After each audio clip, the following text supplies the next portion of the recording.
We're going to start the meeting with a pledge. I pledge allegiance to the flag of the United States of America and to the republic for which it stands, one nation, under God, indivisible, with liberty and justice for all.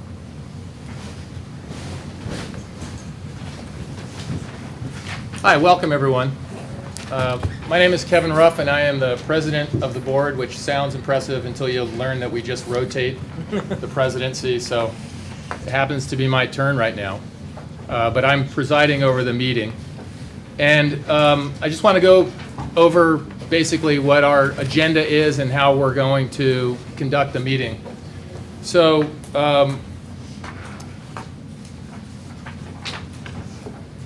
we're going to begin, after we do the formalities, with some Q&A that the staff has put together based on our last meeting. Many of you know we've had several meetings, but as a school board, we've had one meeting devoted solely to the 18-19 school year for Summit. And at that meeting, the board had a number of questions, and the staff went back and answered those questions, and those questions and answers are in the packets that are in the back of the room if you want to look at those. So we're going to begin the meeting with presumably a discussion of some of those questions and answers to the extent that board members have those questions. But then we definitely want to get immediately into the public hearing part of tonight. And so after we've completed some questions and answers among ourselves, we will open the meeting to hear from any of you who want to be heard. And I'll talk a little bit more about that when that time comes. But that's how we're going to do it. And then after that, we'll close the public meeting, and then we will discuss again among ourselves the different issues, and then we're going to vote. And the thing that we are voting on is specifically in the agenda, we're going to decide whether to suspend school operations at Summit Elementary School for the 2018-2019 school year. And as you'll hear, that doesn't mean that we're going to close the facility. It just means we're not going to have school in the facility in the 18-19 school year if the board decides to do that. But that's the thing that we're discussing. That's the thing on the agenda. So with that preamble, Andy, do we have any emergency modifications? There are none. Okay. Do we have a motion to approve the agenda? I'll move to approve the agenda. I'll second. All in favor? Aye. And so, let's begin with, I thought probably the board members may have questions relating to the questions and answers that were asked and answered of and by staff.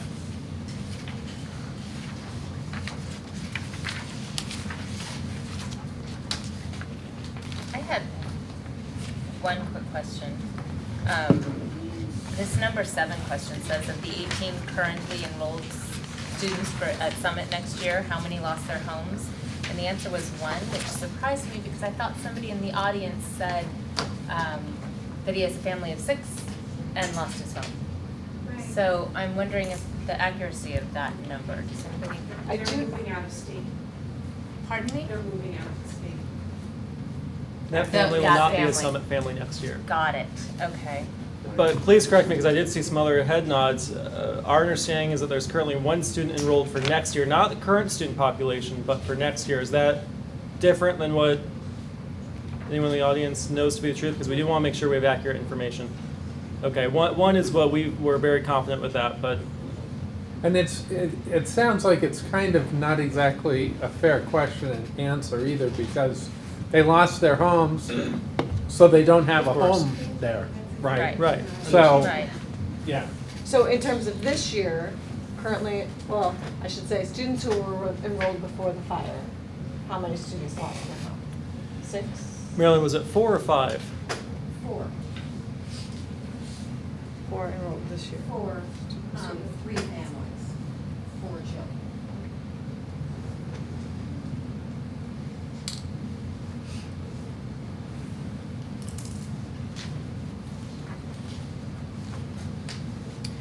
Did we discuss number 9, the chronic absenteeism? This was from 16-17, which is not the year of the fire. Correct. So, did we have any, I know we're actually as a district focusing in on that, this spring and beginning next year.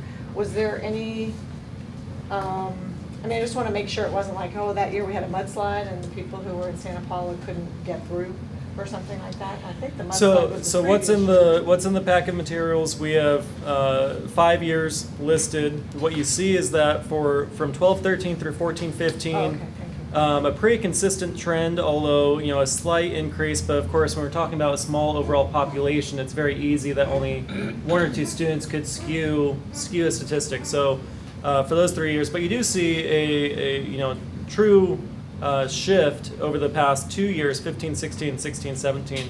I believe at the last meeting it was mentioned that there was a lot of road work that was done in 16-17. I don't know if that's attributable. We didn't have the opportunity to go back and actually look at each of those individual absences and if there was a reason provided, what that reason was. So we don't know if for two consecutive years if there were those types of issues, but that's what we're looking at. And I would also like to note that I asked the question, well, if there aren't enough students now, how many students is enough? And so I had a discussion with the superintendent. The reason it's not part of the materials is because it's a very complicated question and answer. And there's not one right answer to it. There are probably right answers and wrong answers, but there are a lot in between that are very complicated. So that's not part of it. But I think it's something that we need to address tonight in some way. And I'm not sure how we do that, but I think by the time we get to the end of tonight, we'll have talked about it. I will have talked about it. I have another question about the Title I. Sure. So number 12. So the percentage of free and reduced lunch, again, I guess now, never mind, you just sort of talked about percentages, could be a few, because it seems, I was trying to think, our economy from 16-17 to 17-18, I've been hearing in the papers our economy is doing better, but it looks like our families are not doing better. So I was just wondering about that, but I'm realizing now percentage-wise it might not be as. So, yeah, I think that, again, it's always important, including when looking at test data, that if you're looking at a very small overall population, then there is there's going to be greater separation from the mean naturally, a greater likelihood of separation from the mean when you have only a few students who can skew it either direction in a really high, high number or low number. For this, I think that I think the PTO, parents at the school deserve credit in part. I'm actually seeing, I think your wife, Sarah, was very involved as well in helping really get the word out about how this is a way that we can help generate money for the district. So my suspicion, although again, I think the folks in the audience may know better than me, my suspicion is that the really big increase that you saw for 17-18 was really a concerted effort by parents to make sure that kids who may have previously qualified that were just choosing not to complete the application went ahead and completed the application. So again, our understanding of the demographic up there is that we haven't seen that great of a change in the 2-year span, but rather it's certainly an increase in the families who are submitting the application. And TR's whole drive, that whole drive. And certainly TR's drive has been also something that really helped bring attention district-wide. But that wouldn't have affected Title I because that was based on last year, right? So Title I, you have to have 2 years where you're above that threshold, and so that's why this was the first year they qualified for Title I, but technically their percentages, you can see the year before they were over that 40% threshold. And so it was this year they qualified based on the 50% and then the 83%. But So, but being for- that Tiarza did her push this year, it wouldn't have affected the last 2 years' numbers. One effect, well, remember when you're looking at this, the first number listed is what's projected for next year. Mm-hmm. So the 83 would be impacted by TR's push. It's the Okay. 50 that you're right would not be. So you see a 32, consistently in the mid 30s, low 30s, going up to 50, and then going up to 83. Again, I think that the going up to 50 as well as the 83, that Summit deserves credit, as well as I do appreciate the recognition for Tiarza and our nutrition services. It was a very intentional effort this school year to increase the number of parents who complete the application, and so district-wide we have seen, we experienced more than 10% of an increase district-wide, but this is certainly the site that saw the greatest increase year over year. So I know one of the issues, and one of the main issues I know that Cheryl is concerned about, is the quality of the education that could occur with such a small group. And then the idea, somebody had brought up this idea of the flipped classroom. Could you explain, one of the things that I learned from the last couple of meetings certainly is, Jim Bailey is here, and there have been some talk about what he's doing with, I always start rock, tree, sky, right? Is that the Summit is offering a traditional school program, and that we don't have a lot of leeway to do, like, for example, can you talk about this flipped idea and whether we could just do that? Right. So, I mean, first of all, we have to remember that we are in a Common Core world, so we are held to those standards, and our students in our district do have to take the test every spring, and we are held accountable for how they score on that. So it's important that as we design instructional programs for kids, we have that end in mind. When it comes to a flipped classroom, the concept is that, like currently, or especially traditionally, students would be the recipients of instruction and then maybe have some time to practice in the classroom, but a lot of times go home and do the practice. And that's where they get stuck, right? So they're at home trying to do independent work, whether that's working on a project or working on a paper or working on math, and they don't have that mentorship in front of them, the teacher.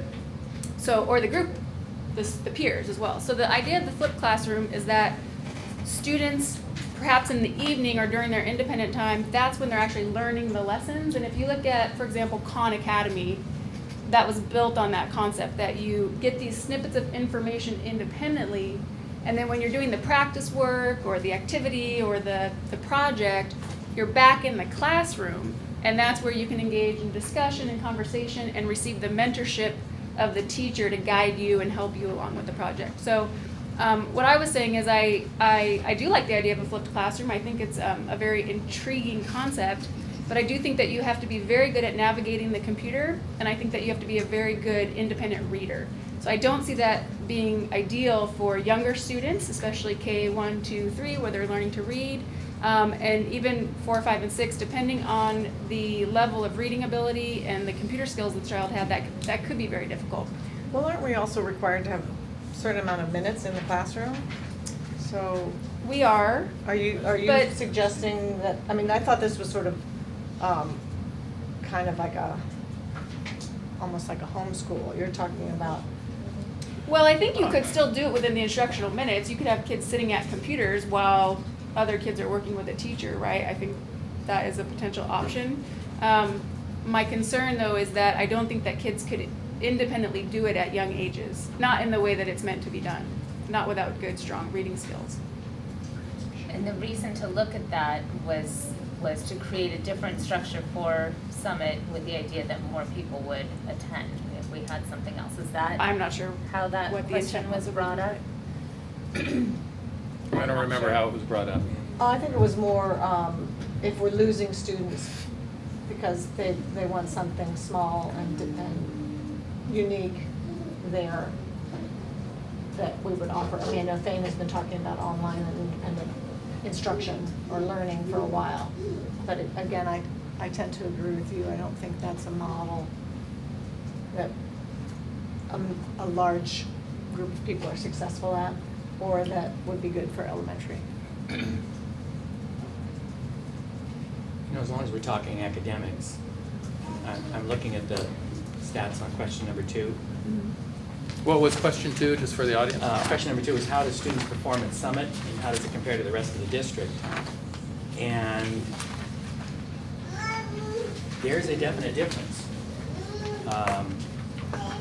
And it's only 2 years worth of data, right? This is Smarter Balance data. Correct. And Smarter Balance, we had said initially, it's a new test, and that people may score lower. And so initially I thought, well, maybe that's what it is, but everybody took the Smarter Balance, right? So everybody scored lower than what we expected. And I remember we had that conversation when we first looked at the results. But is there any explanation for why the meet and exceed stats are like half at Summit versus the rest of the district? I don't have any accurate information. I mean, I guess I could surmise that it's just very difficult to cover all the standards when you're, responsible for teaching 4 grade levels. But certainly it depends on lots of things. Look at the chronic absenteeism. It's possible that students have just missed so much school that they missed out on important lessons. I mean, there are so many reasons. There's no way that I could guess. I mean, there's no way that I could accurately find that out. But Right. certainly when we look at the scores, we are concerned, and we have had lots of conversations about what kinds of things do we need to put in place to help ensure that these kids make the gains that they need to make. So, with all respect, Mhm. I'm a little uncomfortable with that answer. When one of our schools is performing at about a half level as the rest of our schools, I would hope that those conversations would include the instructors and would include some sort of determination as to what's going on, right? Otherwise, how do we address it? You know what I'm saying? I do, but I don't know that you can identify all the variables. What you do is identify the students that need help and the skills, and you work in a proactive manner to try to address those skills. And I know that Marilyn has been working very hard with her staff this year. They've been looking at test data very closely this year and trying to implement new strategies. And so the idea here will be, did those strategies work as we look at the next year out? So one of the concerns with this is that potentially with 19, 18 students, we're talking about one instructor, potentially. But previously they had 2, right, for the last several years. I don't think there's been any discussion to go down to 1 teacher. I have not heard that. It's okay. either we remain at 2 and we keep it open, or we can't. I actually did hear some conversation about that, Okay, I have that it was not a good idea, but it did come up. But just to clarify, probably a good moment, the financial numbers we're seeing are based on 2 teachers, right? That's correct. Yep. So with 2 instructors, this is the results that we've been getting, correct? And supports and instructional assistants, as well as an additional, I think 2 additional hourly support teachers Yeah, helping and- in the classrooms. And remember, it's just one, K to 2 don't test, but of course they're providing the Foundation. undergirding and the background that they're going to need when they do test. But both classrooms this year have had, the primary classes had a 3-hour instructional aid every day, and the upper grade teacher has had 3 hours, 3 days a week, certificated teacher Okay. in the upper grade. All right, so that's all the support. So So- then my last sort of question about this is, I'll have to come back to it, it just fell out. of my I'd like head. to actually add one more thing when you were saying, what's causing it, right? What is going on? I did mention last time we met my concern about the cohort size. And of course I was speaking on behalf of next year, but certainly the cohort sizes this year have been small as well, and in previous years. And I was giving examples about the idea of rich discussion, and how when you have rich discussion, students really benefit from that. And when you look at the way the test is in the spring, if you've ever seen it, it requires robust responses. The responses are not just A, B, C, D anymore. In fact, very few of the questions are multiple choice. They are sometimes multiple choice, but even that usually will be explain your thinking, explain your rationale. And so unless you've had good practice at doing that in a classroom setting, that's difficult to then perform on a test. So again, I can't be sure what variables have potentially caused these low scores, but I can guess that some of those things are playing a role in it. And for the future, in the case of this year, for example, our job was to just work collaboratively, talk to the teachers about the scores. We looked at a lot of test data this year. I know Marilyn did with her teachers, and really thought through what can we do? What can we do differently? What can we implement? And again, we won't know until this year's scores to see if any of those variables helped make changes for the I better. remember my question. The skew, right? This is a small population. Yeah. So to what extent, to the extent that you know, to what extent is this skewed because of maybe a couple of students who are struggling versus the general performance of all the students? I'm not sure I can answer that. I'm sure there's some skew, but we did try to pull in 2 years of testing and combine all the students and grade levels together to really have more in the sample to hopefully reduce the skew. So I think that, I think we're getting to some fairly accurate numbers. I would actually like. So just to clarify on that, again, we have only a single number listed for each of the two categories for ELA and math, or we have a single column, I should say. But what we're actually looking at is we didn't pull out a single grade or even a single school year, but we actually did, and that's why you'll see it says 26 students over 2 years of testing, was that we aggregated all the data together to try to, again, smooth out what might result from a single either really high achieving or low achieving student on a given test in a given year. So there are actually like 35 data points that were all put together. Sorry, Kim. I was wondering if those numbers took into account the number of English language learners or special education students, because I feel that that may have also skewed the numbers somewhat. Looking at the comparison of the unduplicated counts when we look at other schools or across the district. It seems like that group in the past few years has had a lot of those students. Okay, I'm not a statistician. That's a really good point. I did not disaggregate the data. Disaggregate? Yeah. Sorry. You said it so fast. Yeah. So I'm not sure if there were major differences in the population at Summit compared to the whole group of elementary, so I'm not sure on that. I think the sample size argument, though, it's often, I mean, in my experience, it's most often used to try to understand whether we're doing something wrong as a school or in a classroom, or whether the environment is right. Mm-hmm. Because if it's a small number, we don't know. But the other, it's kind of a dual-edged sword, because the other side of that is, if it's a small sample size, then we know that some students really are struggling, and they need more attention, probably. I think we can be certain that some students are struggling, that there are quite a few students struggling, and how to best help them. Right. And I'd actually like to address that in 2 ways. First of all, as a district, I go, what the heck? That's not very good. And then I look at the state and the county, and so there's a part of me that goes, well, maybe this isn't an accurate test of what they're supposed to be learning. It's not. I mean, can we bring a kid from what's the highest scoring state, Massachusetts, and bring them here and give them this test? How do they score? So that's a kind of, I don't really know how deeply I can get in there. And I know we used to have these pamphlets that said, here's what your child's going to learn in 3rd grade, and the teacher could really go to that. We're learning this and that and that, and give the child a 2 or a 3 or a 4 based on did the child learn that. And to me, that's a little more accurate than this. But I think part of the issue, and I'm maybe going out on a limb a little here, but I think that because Summit is so small and there are so few teachers, that it's very difficult for someone to come forward and say, I don't think this is the best for your children, if you have a teacher to personally say that.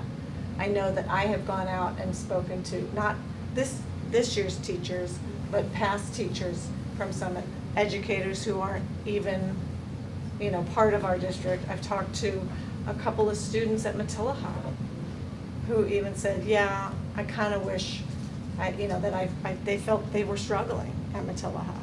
And some parents who don't want to come forward and say, I think this as sweet and tender and special as this small community is, they don't think academically it's the best for our students. And to me, that's way more important than the financial picture. I mean, I'm the one who asked Andy, you know, what are we talking about financially? If it's not that big of a deal, why are we talking about closing it? And in my mind, we're talking about it for the academics. It has no bearing to me. I mean, I know it's important and there's other things and there's other people that have contacted us and said it's important to them. But for me, I won't make my decision on the financial cost of keeping Summit open. I will do it on the academic costs to our students. Let me make sure I understood what you said. Did you say, I mean, that some of the instructors or staff at Summit might be reluctant to say, this is not the best environment for your child? For us in general as a district to have a 3, 4, 5, 6 or a K1, 2. Yeah, I'm saying not the 2 teachers that are there right now, but teachers who have worked there in the past, teachers in the Valley in general, and then I have family who are educators who I've spoken to. And, you know, it's difficult. I mean, we all know after the 6th grade discussion, the 5, 6 difficulties. You know, there are other difficulties even in a 3, 4 combo. So stretch that out. And I just, you know, as wonderful as our teachers are and hardworking and as supportive as parents or volunteers or the district, I don't think that's, I mean, I think that's reflected in these numbers. That's what I'm wondering, if that's what this is reflective of, is then the methodology, because the kids aren't, they're kids, right? They're not all that different from the kids in the rest of our district. And I've had this similar experiences talking with mostly high school kids at this point who, and it's, you know, anecdotal because I just talked to the ones that I knew about how they felt coming out of Summit, and Matilaha was a big shock, and that they felt unprepared and like they're still playing catch up.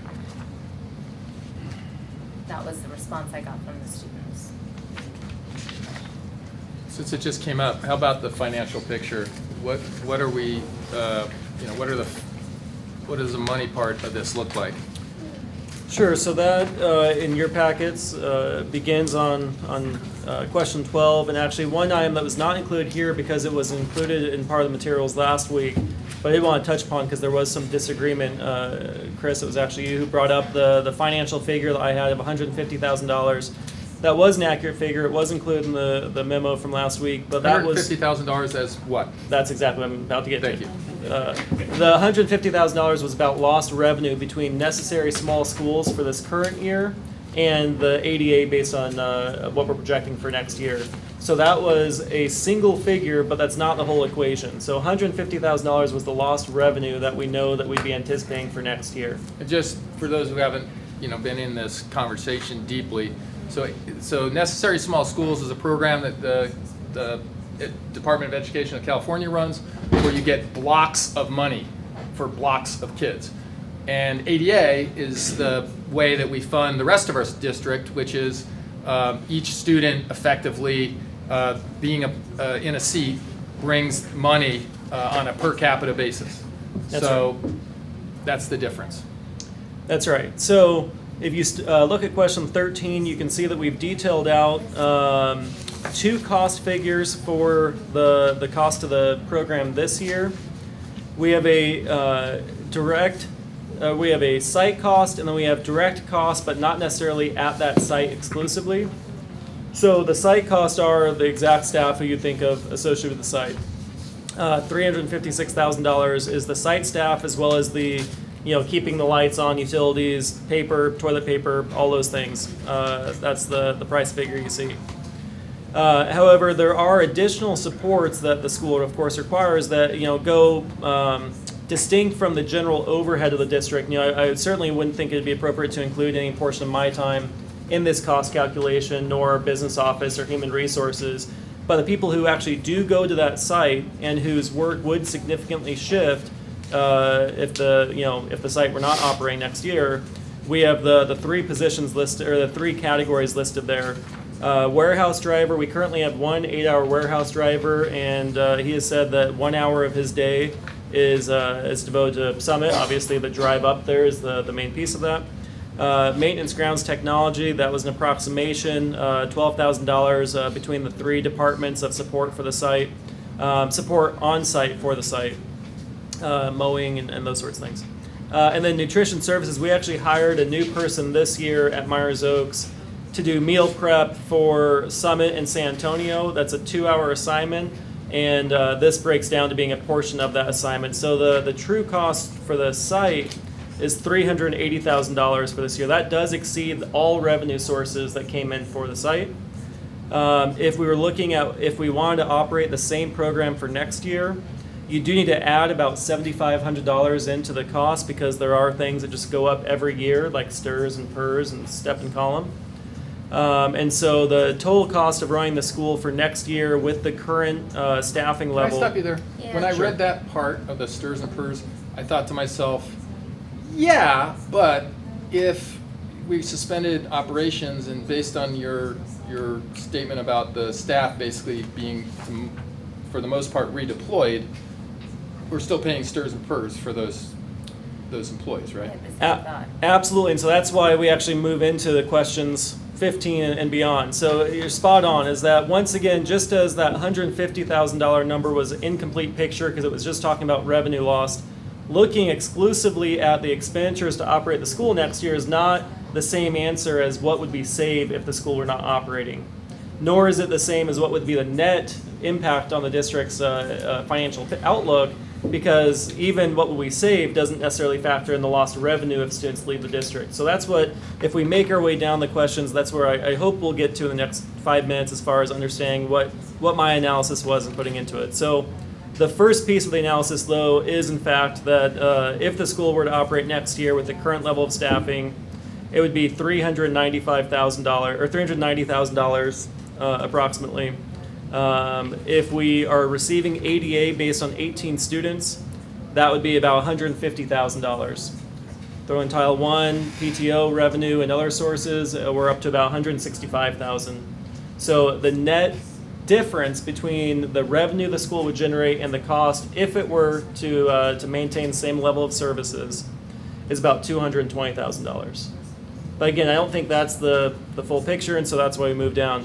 Question 15, what would be the financial savings to the district if the school is closed next year? We've talked about our teaching staff would remain, we would not be reducing our 2 teachers, they'd be going to San Antonio.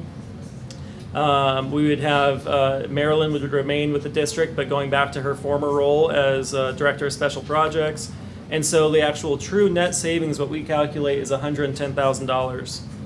That savings and expenditure comes from reduction in hourly support, both at Summit, that's the hourly staff that's been mentioned earlier, at Summit, as well as San Antonio. San Antonio, if this change were to take place, would become a 7-teacher school with straight grades, no combination classes, and so we would not be providing the same level of hourly support.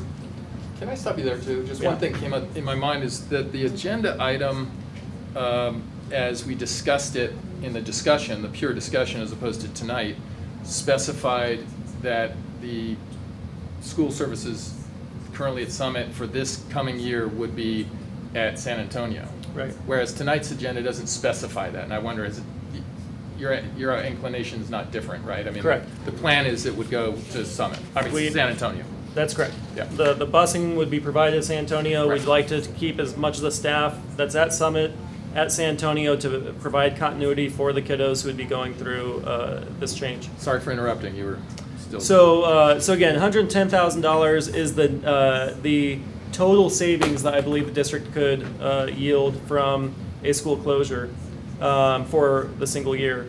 However, as we said, jump to the next page, question 16. Or I'm sorry, actually, it's still part of the same question, by just next paragraph. It really is incomplete to look at this strictly as a net picture without factoring in the potential loss of students. If we lost 11 students, then all of those savings that we just mentioned would evaporate. 11 students leaving would bring with them nearly $110,000, and so it would be a nearly net neutral financial outcome. But wait, aren't the numbers already based on 19 students? We've already lost the 11.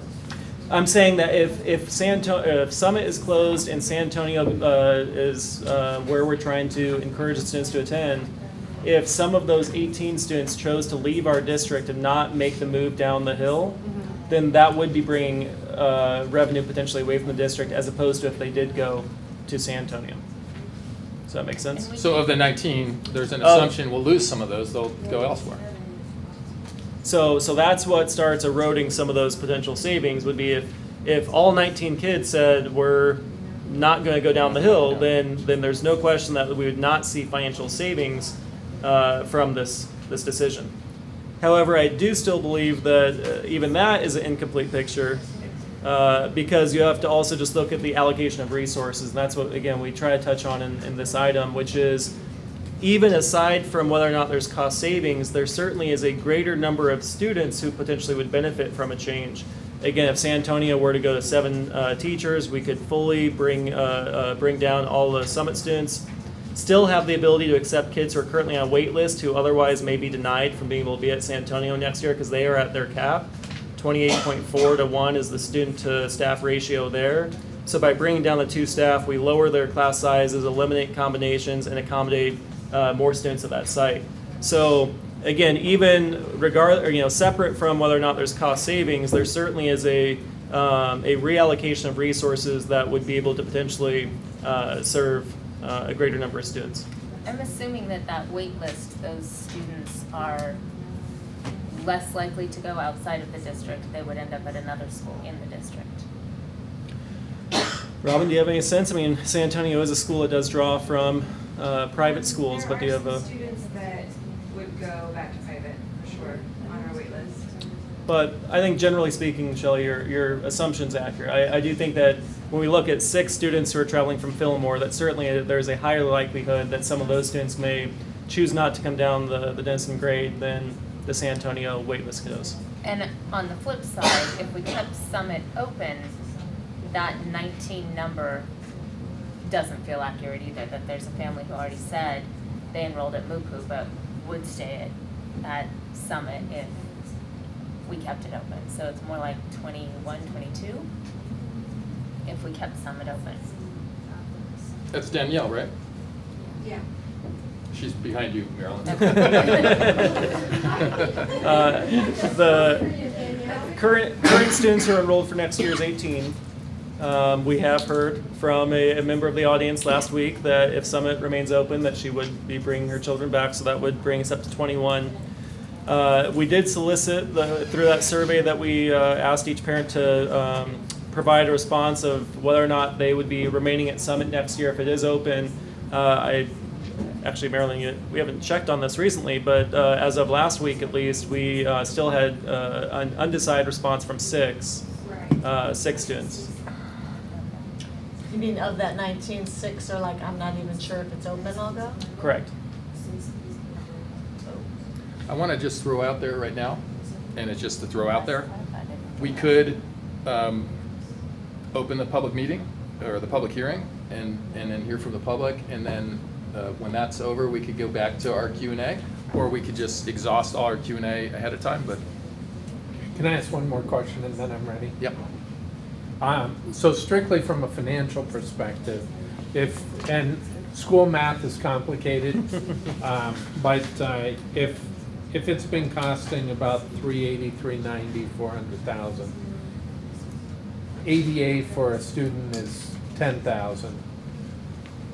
ADA isn't 100% student, so break even financially is somewhere around 42, 43 students, something like. And forget about educational outcomes and everything else, just on a math basis. If we're going to round to 10,000, that would be rounding up, but it's fair to do.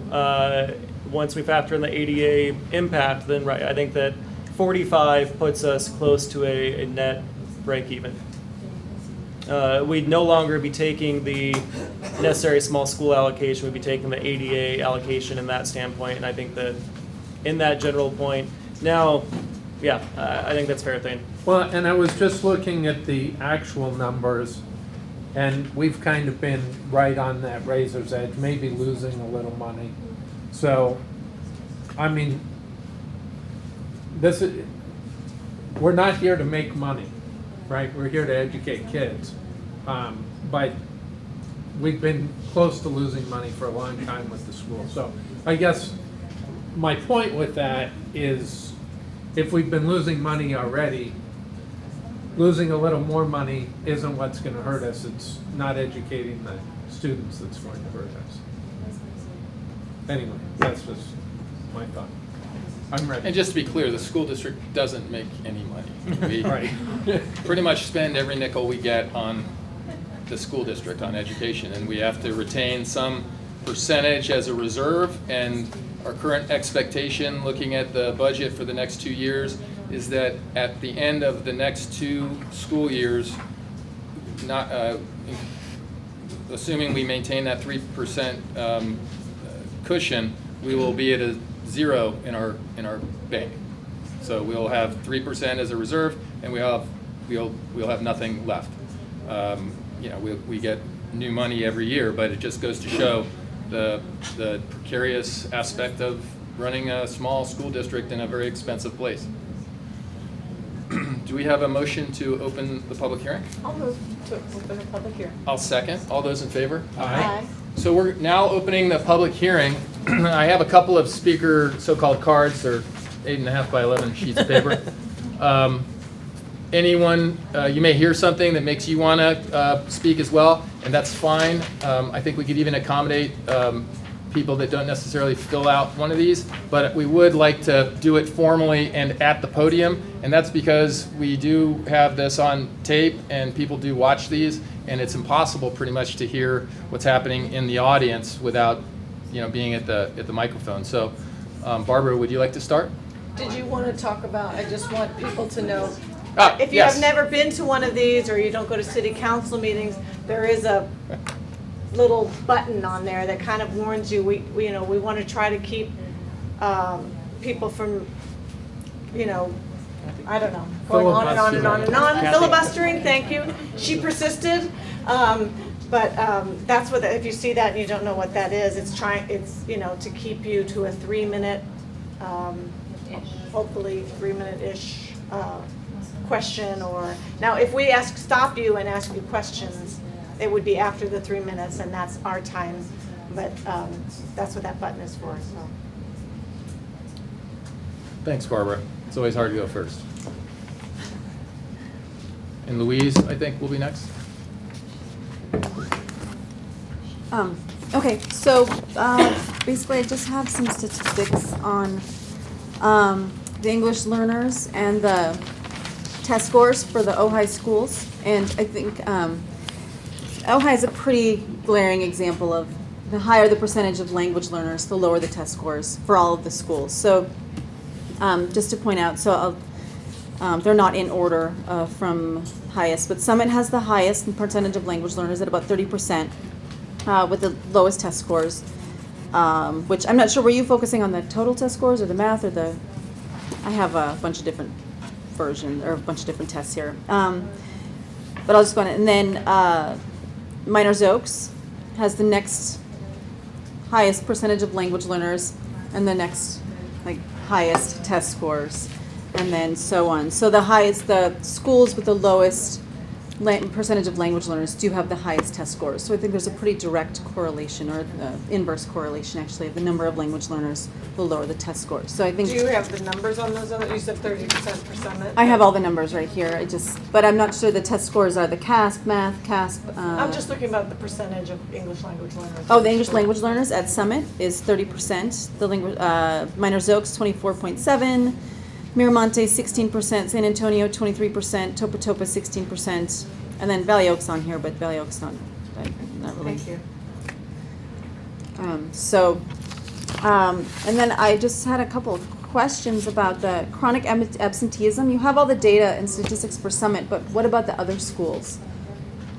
What are the statistics for chronic absenteeism on the other schools? Do you have that? have those from the previous, So, do you by chance have one of the packets that is available in the back that has all this information? Okay, I'm so not sure if I put it all up here. I have so this is the Summit. No, that's in the elementary. that's the other tools elementary you schools. have. Are you asking for disaggregate between the individual schools? Oh, okay, I can see that now. Okay. The way you have the difference. Okay, and then. So to be clear, there is a higher chronic absenteeism at Summit. What's the, where is it on here? It's in the red and the blue. I don't know if you have the color Page version. 6. You see that? Yeah.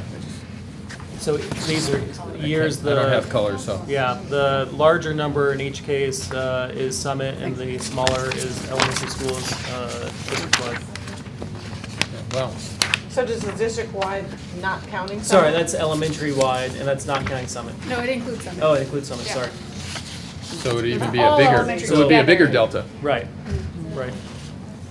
It's pretty substantial, right? I mean, it looks like it's like almost, Well, certainly the last 2 years, you do see a very significant Almost. difference, nearly double. And that's more than, in 15, 16, more than 20% of students who missed at least 18 days of school.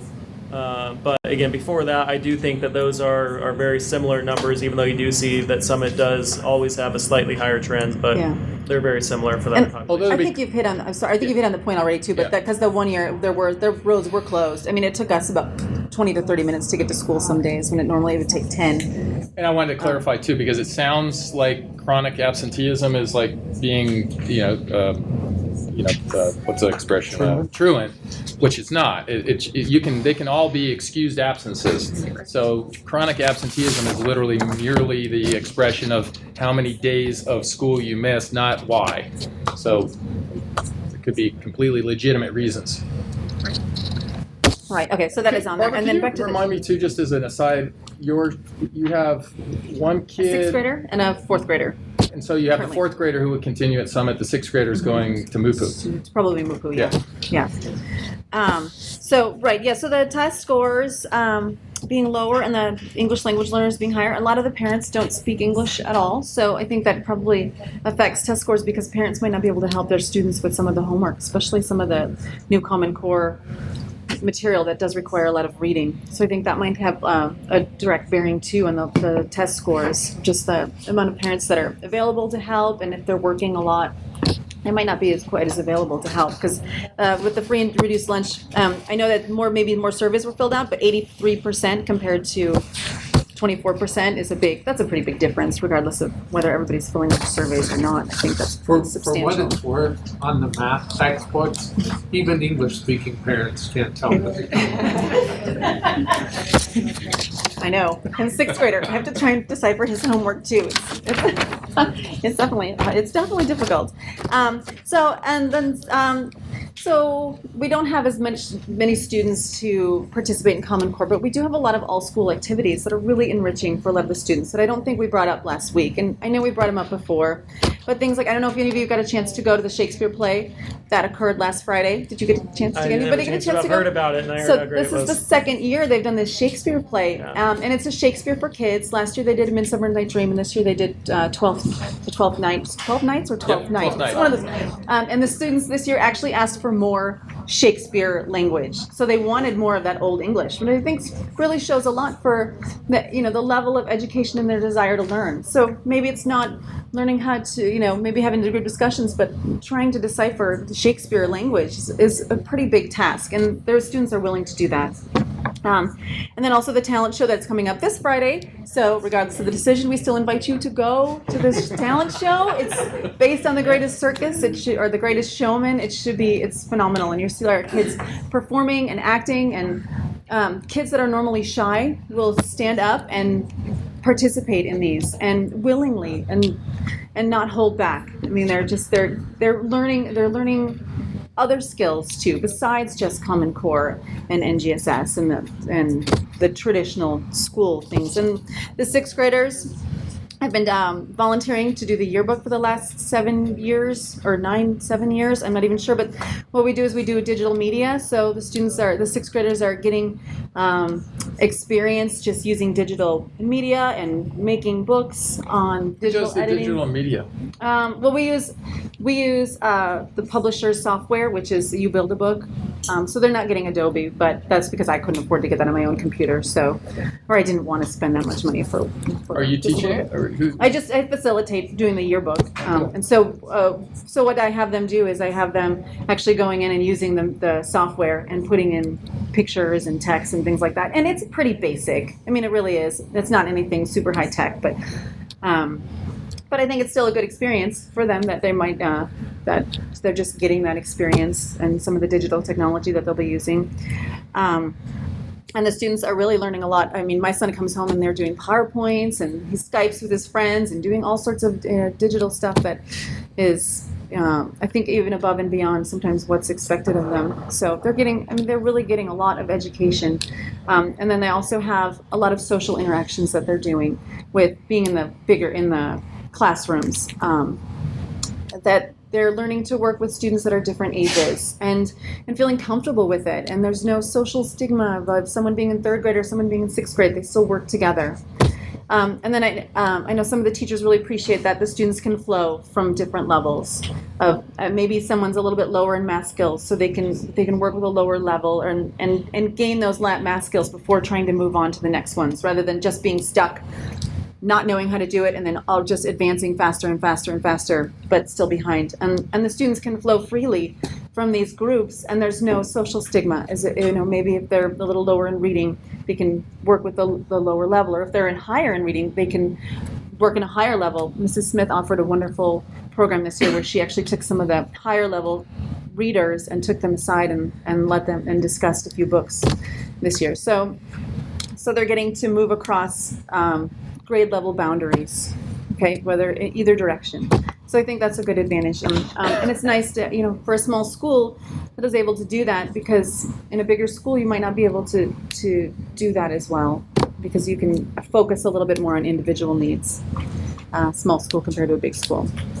And another advantage, of course, is small schools. Students are less likely to get lost in a crowd. Okay, if students falling behind or going ahead, they'll be noticed in a bigger school. And I'm not saying anything against bigger schools. It's just individual students. It's individual preferences, right? But maybe students will teachers will catch if students are struggling. I mean, I get calls. I regularly communicate with my kids' teachers, and I know what's going on every day. If it's a social thing, a good thing, or something that we need to talk about, or academic thing, I know what's going on all the time. Because students they're not lost in a big crowd of a class of 30. So I think those are some advantages to a smaller school that I think we haven't really talked about. I know we talked about it a couple years ago, but just to bring it up again, and my lights are flashing, so I think my 3 minutes is well above and beyond. Thank you very much. Thanks, Barbara. Again. So, Meryl. You asked about chronic absenteeism with the other 5 sites. Yes. Miners Oaks 15.9%, Miramonte 5.5%, San Antonio 11.6%, Summit 18.6%, and Topa 14.0%. Thanks. That was just for last year. So, Louise, how do you pronounce your last name? I can't. Oseguera. Oseguera? Oseguera. Oseguera. Louise Oseguera. This is my second meeting. Last week was my first. You heard my name, and I live across the street from Summit School, and I've been there for about 20 years. My daughter is Thea Wilcox, and she has two boys attending Summit, kindergarten and first grade. I didn't lose my house in the fire, and the reason was because I stayed home and I had water from Cesar. Otherwise, we probably would have. But Summit School is not all about its enrollment and testing scores. Testing scores are most likely invalid because of the small number of students tested anyway. The scores have been questionable for a number of years. Discussing changes to Summit should have been made a long time ago with the community. These conversations the conversations you're having now started in May, and its decision is to be made in June. This has caused parents to start making alternative plans. No one discussed busing 6th graders to San Antonio for math. This decision was dropped on the school. Parents are not in favor. We want our children as close to home as possible. The Thomas Fire affected the area and students tremendously. This week, the Ventura Star published pretty comprehensive articles on the fire covering the emotional and psychological problems. I think that was the day before yesterday, that one article. Upper Ojai does not need any additional upheaval at this time. This is no time to shutter our school or to start busing the students. The school should be allowed to operate for another year. The school district, the community need to delve into the possibilities for the site. This might include a span school, charter school, private school, a dual use of the school, and I'm sure there are many more ideas. Upper Ojai is in the process of developing a council. It is a unique area with a unique situation, and it's not easy to get outside the area if there are problems. You know that. Fire or floods or whatever happens, so it's kind of isolated in some ways. Small schools provide many advantages. Knowing the teachers and peers makes a difference. School is safer because it reduces whatever the word is, and isolations. Students are more responsible for their behavior. Also, more support from the administration and the community. There is a low cost before and after school programs as well, which seems to work very well, and I think everybody can participate in it. Thank you. Thanks, Lee. So that's, let's see, that's all I have in front of me, but anyone else? Chuck?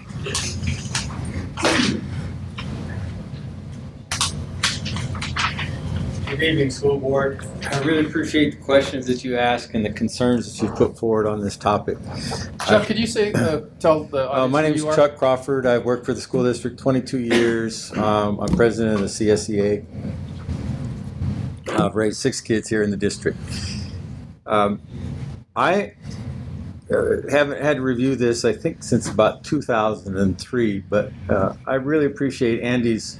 We had a discussion today about that $150,000 number that was thrown out there, and I'm not really trying to do headlines. My concern is if we shutter a building or if we suspend the school for a year, there's DSA laws or Ed code that affect public buildings. And it's been a while. I don't have the numbers in front of me, but I just made a phone call, and I am right that there are laws that would cost us more to reopen that school than it would cost any money that we save. So I just wanted to throw that out there because it's not a financial thing. As you said, it's an education thing. And the diversity of public school is we do meet all the needs, or we try to. So the financial end of it, the last time we had this discussion, there was parents that came up with $30,000. That was supposedly what the difference was if they closed the school back then. So the parents gave the $30,000 and walked away. But as Andy's pointed out, there's much more to this conversation. You pointed out there's much more to it. But the one that would really bother me is if we had to relook at opening the school.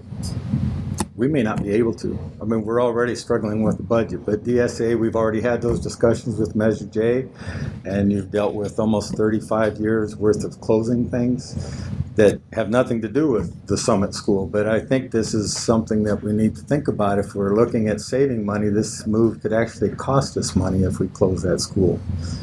So the answer of how we keep it open, I don't know. I mean, you're asking the good questions, but I do appreciate, I get the pleasure of working at all the schools, and every one has a different personality. The communities do, the students do, the teachers. And so with respect to that, and the financial savings, look at our Measure J and how we've had to deal with the DSA. They're not the monster, they're actually trying to protect us there, but it looks like a monster when you see those bills. So, just to keep it simple, I just think we need to review that. Thank you. Thanks, Chuck.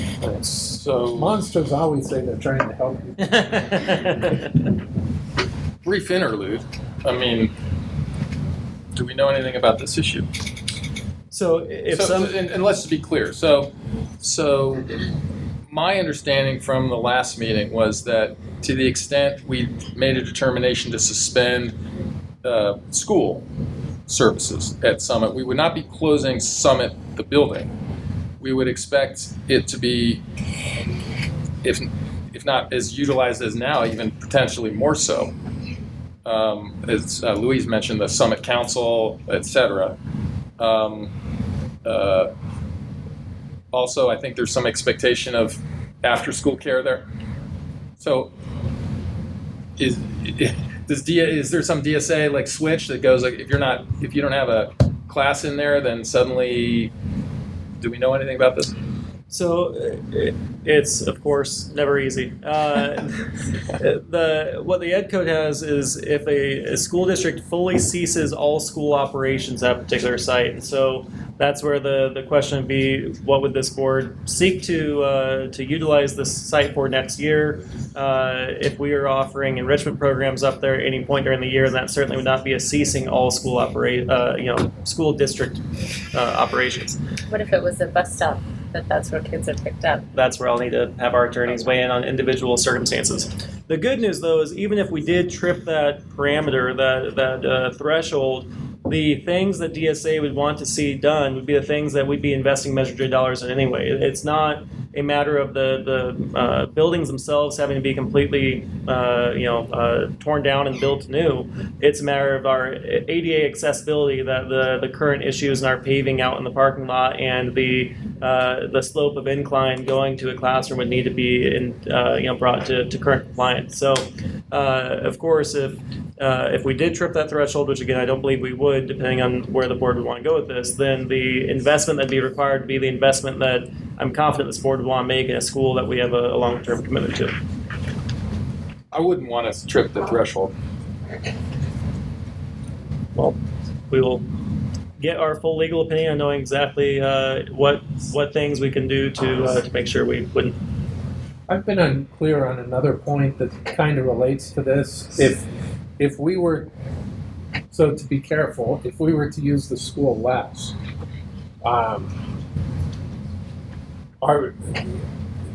and another school, a charter school, a private school, the council, somebody wanted to rent some of the facility from us, are we prohibited from doing that unless we declare it surplus property?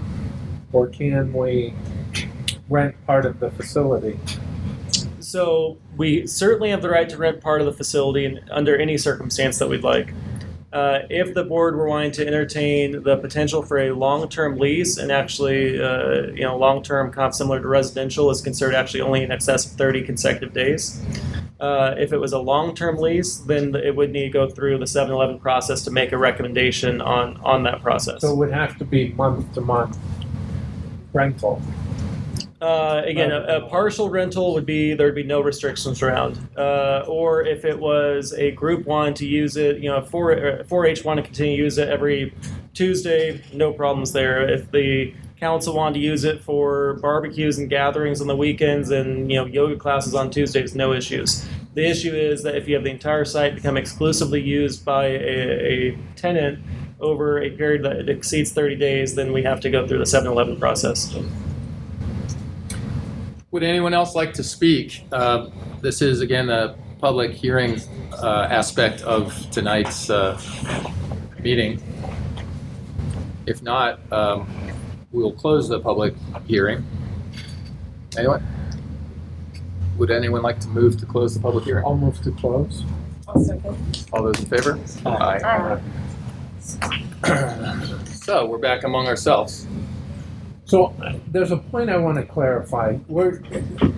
The question here that's suggested for vote, up here the board is asked to hold a public hearing. The motion that will be voted on is to suspend school operations at Summit Elementary School for the 2018-2019 school year. Okay. And it's as simple as that. It's as simple as that. I mean, so my concern with this, as I voiced earlier, And I'd love to know if somebody else has an opinion, but I don't, to me, it doesn't seem right to say there aren't enough students now. Let's take a look at it in a year and see if there are enough without knowing how many is enough. I think that's the reason this question keeps coming up, because we're always asking the question, do we have enough students to keep it open? And we never answer the question as to how many students is enough to keep it open. And so there's this, dagger dangling above the school all the time because it's always on the edge, and we don't offer any guidance. I think during the 7-Eleven, we said larger than 50 was for the necessary small schools, or 50 to 62 was like the ideal necessary small schools number. But again, that depends on the number of students who are 5 miles. I mean, you have to have those 15 students who are more than 5 miles, so it's not really a number. And yeah, I don't know. Yeah, I said this in the last meeting. You've been on the school board longer than I have, but I'm not aware of. One thing that I don't know if the audience knows is we never get to talk about these issues but for in these meetings. That's a requirement of the Brown Act. I can't just give these guys a call and go, hey, maybe, let's all get together and talk about this stuff. So when you say that, every year or all the time, Summit has been in the crosshairs, I'm not aware of that. It's a feeling. We haven't had meetings on it. We haven't discussed. Yeah. I think it's just we've had the 7-Eleven committee meetings. Yeah. And it's been a topic at all of the 7-Eleven meetings.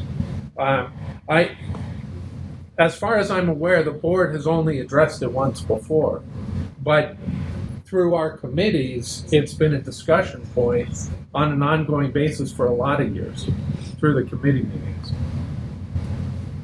And I think the parents are rightly concerned because, okay, so, what do we have to do to keep our school open? So, this to me kind of goes to a major philosophical issue among the board. I know Shelley at the last meeting indicated that she felt like suspending the school services at Summit this year is tantamount to determining to close it. From my perspective, I feel like, and every time I hear from somebody like Barbara, when I hear from somebody who says that I have, had a kid with a particular kind of need and Summit was just the right fit, I think to myself, I would like in this district to do everything we can to make Summit a feasible alternative. So whoever said, it's a place where Chuck said it. It's a district where there are, lots of different opportunities. That said, I do think that you have to look at a reality when you're talking about, one, we're in a world of Common Core. So Common Core, and this is a traditional school. So there's a lot of rethinking that I think has to go on to make Summit, a viable and thriving place with increasing enrollment as opposed to, where we are now. Through no fault of anybody. I think, and to the extent that the fire is part of the fault, it's horrible. But it's also, we as a Board of Education say we think it's totally fine for one kid to be in kindergarten by her or himself, and one kid in 3rd grade. Is that an adequate education? Can we sign off on that? So I do see this to the extent that we decided to suspend school this year at Summit. I see it as a real, I would hope, and I would want this to be on the agenda often in the coming year. What are we doing at Summit to make that a reality? But I think that's a separate question from what we can do in the 18-19 academic year, which I think is it goes to me, like others have said it, it's less about money and much more about the academic experience that we're offering at a traditional school. It's a traditional school. So to say, let's remake it, here we are in June, we can't remake it by August. Well, if I could just jump in for a second. I totally, there's nothing you said I disagree with, except the notion that it can't be fixed quickly. I mean, Mary Ann, who was here last time, we were short students. I don't remember how many students she found, but it was a massive number. It was, I don't know, was it 30 or 40 kids that she brought to the school? I don't know how many it was. 12. It was only 12? It seemed like a lot more than that. Anyway, she. But I think it was 12 kindergartners. Yeah, I mean, she roamed the county and found. She's willing to do that. Right. Well, and so I kind of have mixed feelings because the parents came to our last meeting and said, "Look, we need a decision. We need some sort of decision. We need to know how to plan our lives." And if we do decide that we're going to suspend operations next year, then the question will come up next year, are we going to reopen it? And then if we're going to reopen it, the question will come up, is it big enough to reopen? And then we're going to have to ask ourselves, well, how many students does it take to reopen it? And I think we need to decide. I mean, I totally agree it's a traditional school. So the question is, how many students does it take to operate a traditional school? Do we need,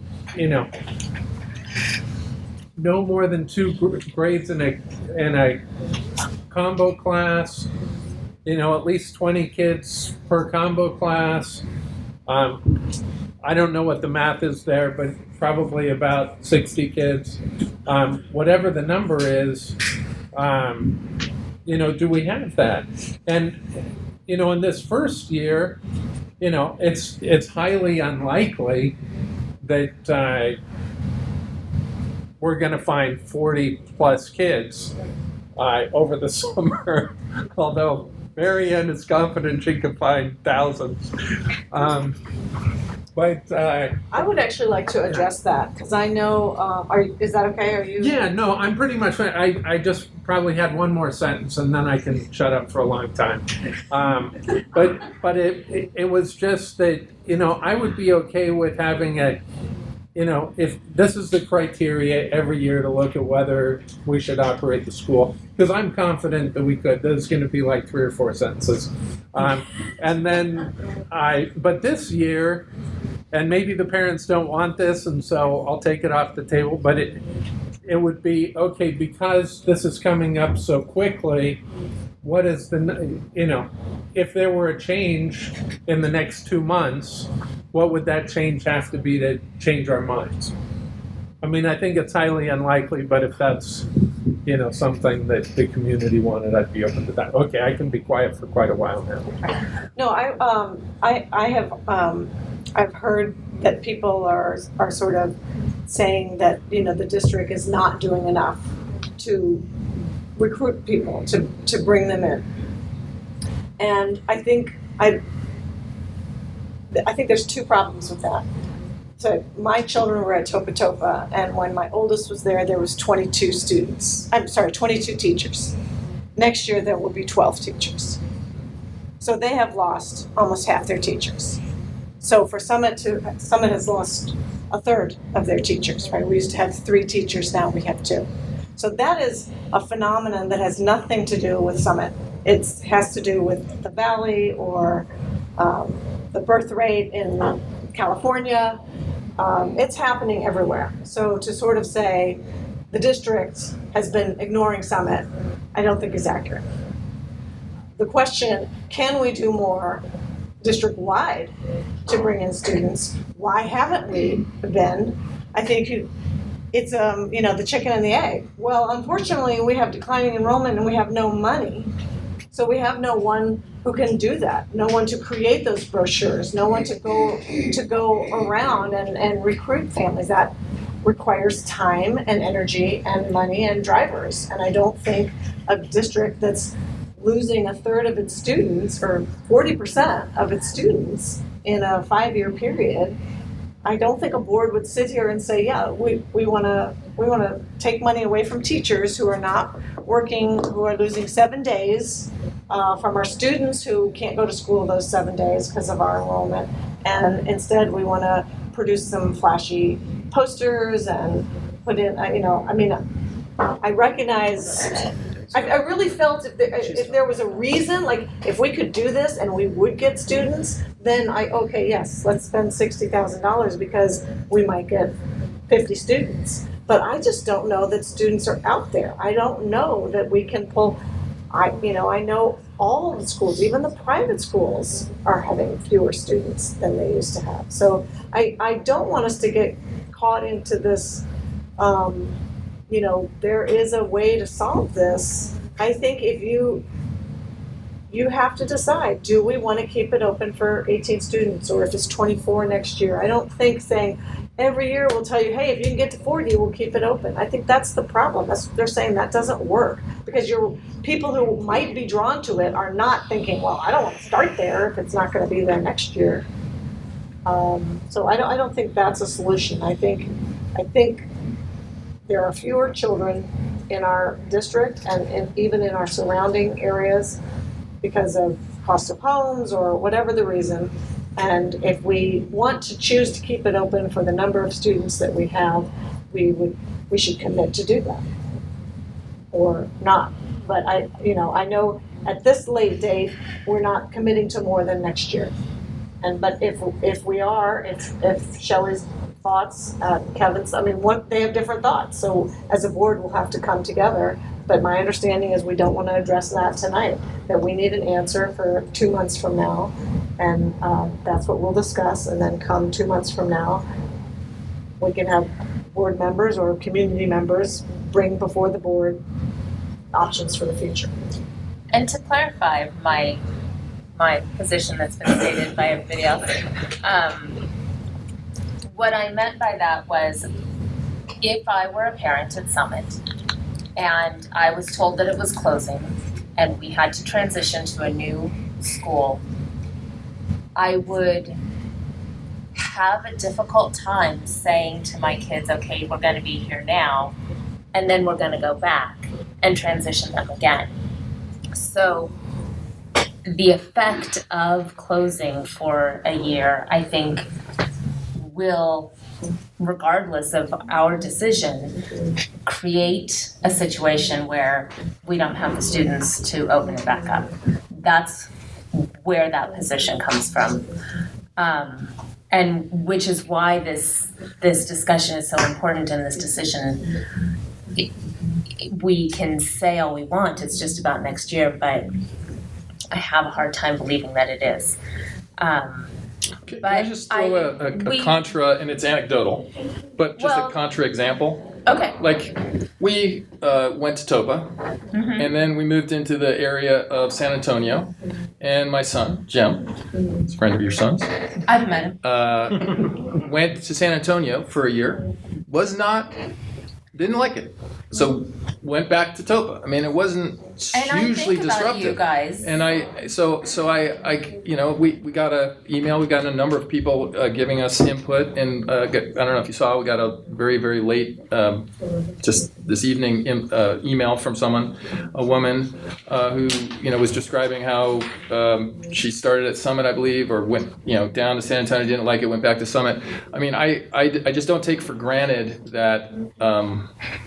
To the extent that it became sticky, that is, people stayed, that would be in a sense a good thing, right? It would show that they had a good experience. Right. But to the extent that the uniqueness of Summit was still calling them, maybe it would re-energize and, just to be, I don't want to start. And I'm not arguing that across the board there wouldn't be a few that would decide to go back. I don't argue, and I thought about you guys, and I knew you had left and came back, and so I acknowledge that happens. And while I agree with you, Jane, on certain points, I do think that if we somehow miraculously were able to create, I think that people are willing to travel for the right program, and if we were able to create something that was less traditional, the possibilities are there. I don't disregard that possibilities are there. I don't know what those look like at this point, but I don't disregard that. My feeling is we need to let parents make a decision and settle. And I feel like telling people it's only for a year, try us again, is disingenuous. It's not really being responsible for the decision that we're making. Now, if the decision was made to close Summit and parents over the summer said, you know what, we've got this idea, we really want to run with it, please hear us out, let's create something, let's work together, and there was a groundswell of energy there, it could happen. But without seeing that, I think that really this decision is longer than 1 year, whether we want to call it that or not. So just to clarify. And call me a Pollyanna, but where I'm coming from is that even the people that are the staunchest advocates for Summit have all said that, and some of them have pointed the finger at us, which is fine, that we are blowing an opportunity. And when they talk about Summit, what they talk about are things like magnet school. I remember during the discussions about all the elementary schools, we talked about some districts immersion Spanish. I mean, there are some potential things that could, be done. You could imagine Summit being a magnet school associated with environmentalism or, some outdoor aspect or some, I don't know, but we do know it would take a driver. That is, people wanting to make this happen. But I think it's what's clear, and it kind of goes to Jane's point, is Summit as just a traditional school with all those great attributes and fabulous teachers that are super committed it has a limited appeal combined with demographic changes that are just brutal. So for Summit to become really viable, it will really need to start attracting inter-district transfers in a substantial way, which I don't say couldn't happen with a different approach. But and then speaking of the last point, your kind of suggestion to kick the can down the road. I don't know if you meant that, but No, I don't. not at all. I think In fact, we need I to. meant to, Yeah. to kick it here. That we should make a decision now. Yeah. Not Well, we kick have an the decision agenda down item, the and road. we'll make a decision on that. Right. Right. I'm just thinking it should be a little more expansive than that. Well, it can't be because it's on our agenda. Wow. If you include the paragraph before, it could be. It can't be because of what, Brown? Well, I don't think we can change. You have the because- ability to, Yeah, we can the amend topic's it. agendized, so you can wordsmith the Okay. actual motion. Okay. Fair enough. Yeah, I mean, that's my whole point. I think kicking it down the road, kicking a decision down the road doesn't do anybody any good, except to close the school forever. So you're saying the decision should be made to whether or not we close the school forever?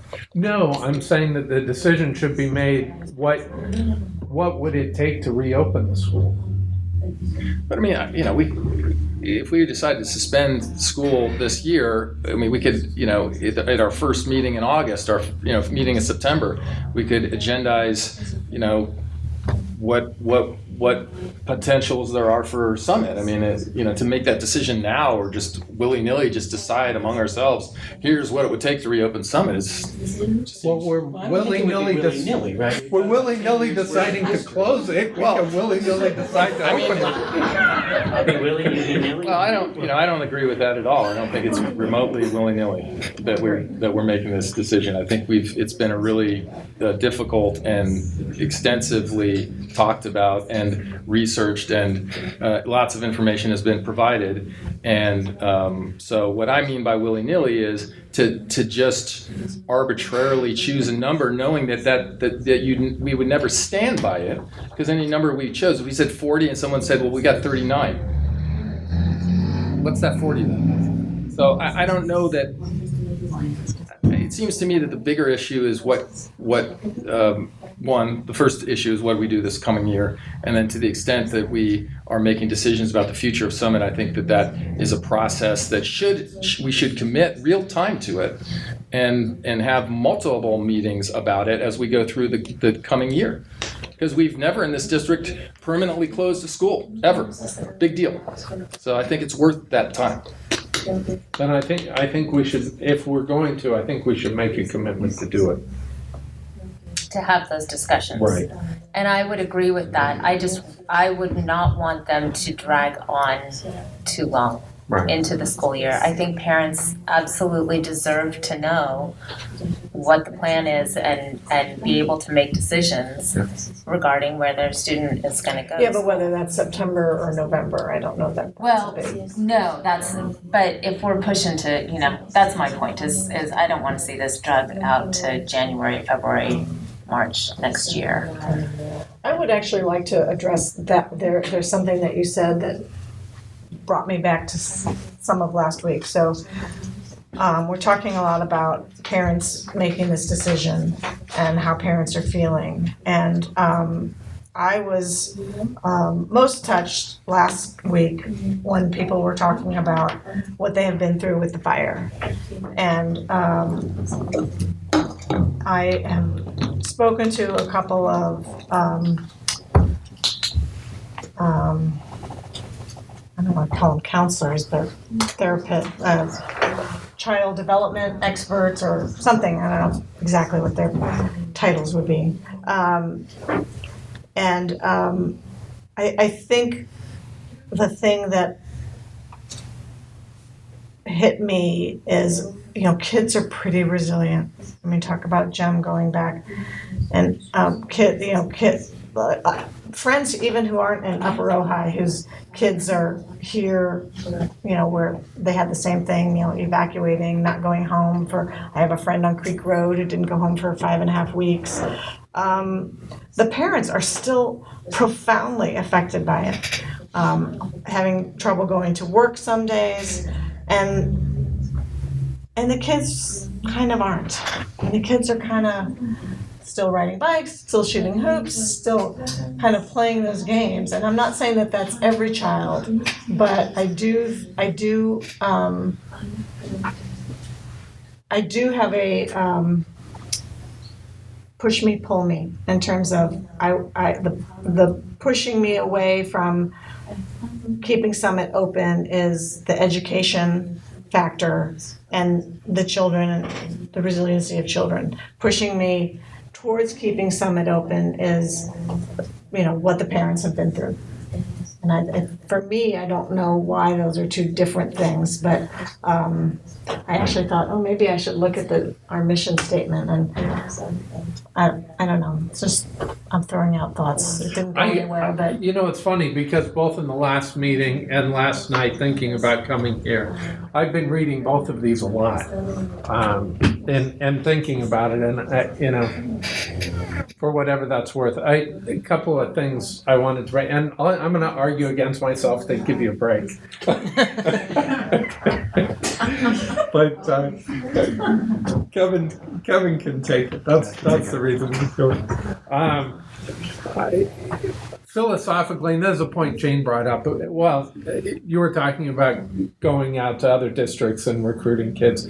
Philosophically, I wonder though, that's really not what public schools are about, right? I mean, they're school districts for a reason. They're geographic. I mean, I think it's wonderful when people think, hey, we really want to go to a school that's not in our district because it's so great and we really want to do that. I'm totally for that. But the idea of going out and recruiting in other geographic areas, that kind of strikes me wrong anyway. And so there's that point. And then one other thing I wanted to bring up: if the decision is made to suspend operations temporarily, and then take a look at it later, the thought that has been coming to me is the kids who have been going to Summit, I want them to feel like they're still going to Summit. I like the idea of every day's a field trip. And, you go to Summit, you take the bus to San Antonio, there's childcare before and after to help parents. I mean, there are a lot of families that might just want to drive down if that's the thing. But I do like the idea of it still being an educational center for the kids in Upper Ojai, regardless of whether classes are suspended. But anyway, I just, this is the last time I'll say it. I just think if we're making a decision about that it's too small to keep open, I think there has to be some guidance about what would not be too small to keep open. Do you have a problem with providing that guidance in the future? I don't have a problem with coming up with some numbers. I threw some out. I think they're rough. I can provide them later as well. Do you mean later as opposed to now? Is that what you're asking, Kevin? Yeah, I think so. Yeah, later in this process, I was talking to Andy, and I know that he also anticipates if we were to suspend school this year, that there would be an ongoing process of engaging about what possibilities there are at Summit. So, I mean, I don't get it. I feel like that scene in Big. I don't get it, but I don't really get the focus on the exact number at this moment, because I think at this moment we have facts and we're making the decision based on the facts right now, and speculative questions about, well, what if there were 31? It doesn't really, I don't think it's particularly important. Can I ask a question? I don't know if you have the answer to it. That's going to be a hard question, sorry. But Jane brought up the kids battling with the trauma of the fire. And I know right after the fire, all the campuses had more counselors on campus, and Help of Ojai had given a grant to fund counseling for students. Do we have any statistics on the number of students that utilized that, are still utilizing that at Summit? Is that ongoing? I know, sorry. No, we don't. I don't have that information tonight. Andy, could you also speak? I don't think we've really, Robin, I see the principal of San Antonio is here. And I know there's also the possibility that we should talk about what exactly the logistics would be if we were to suspend school in terms of busing. Also in terms, I think there's been some prospect of even starting San Antonio somewhat later. We've discussed it. That hasn't been discussed at all tonight.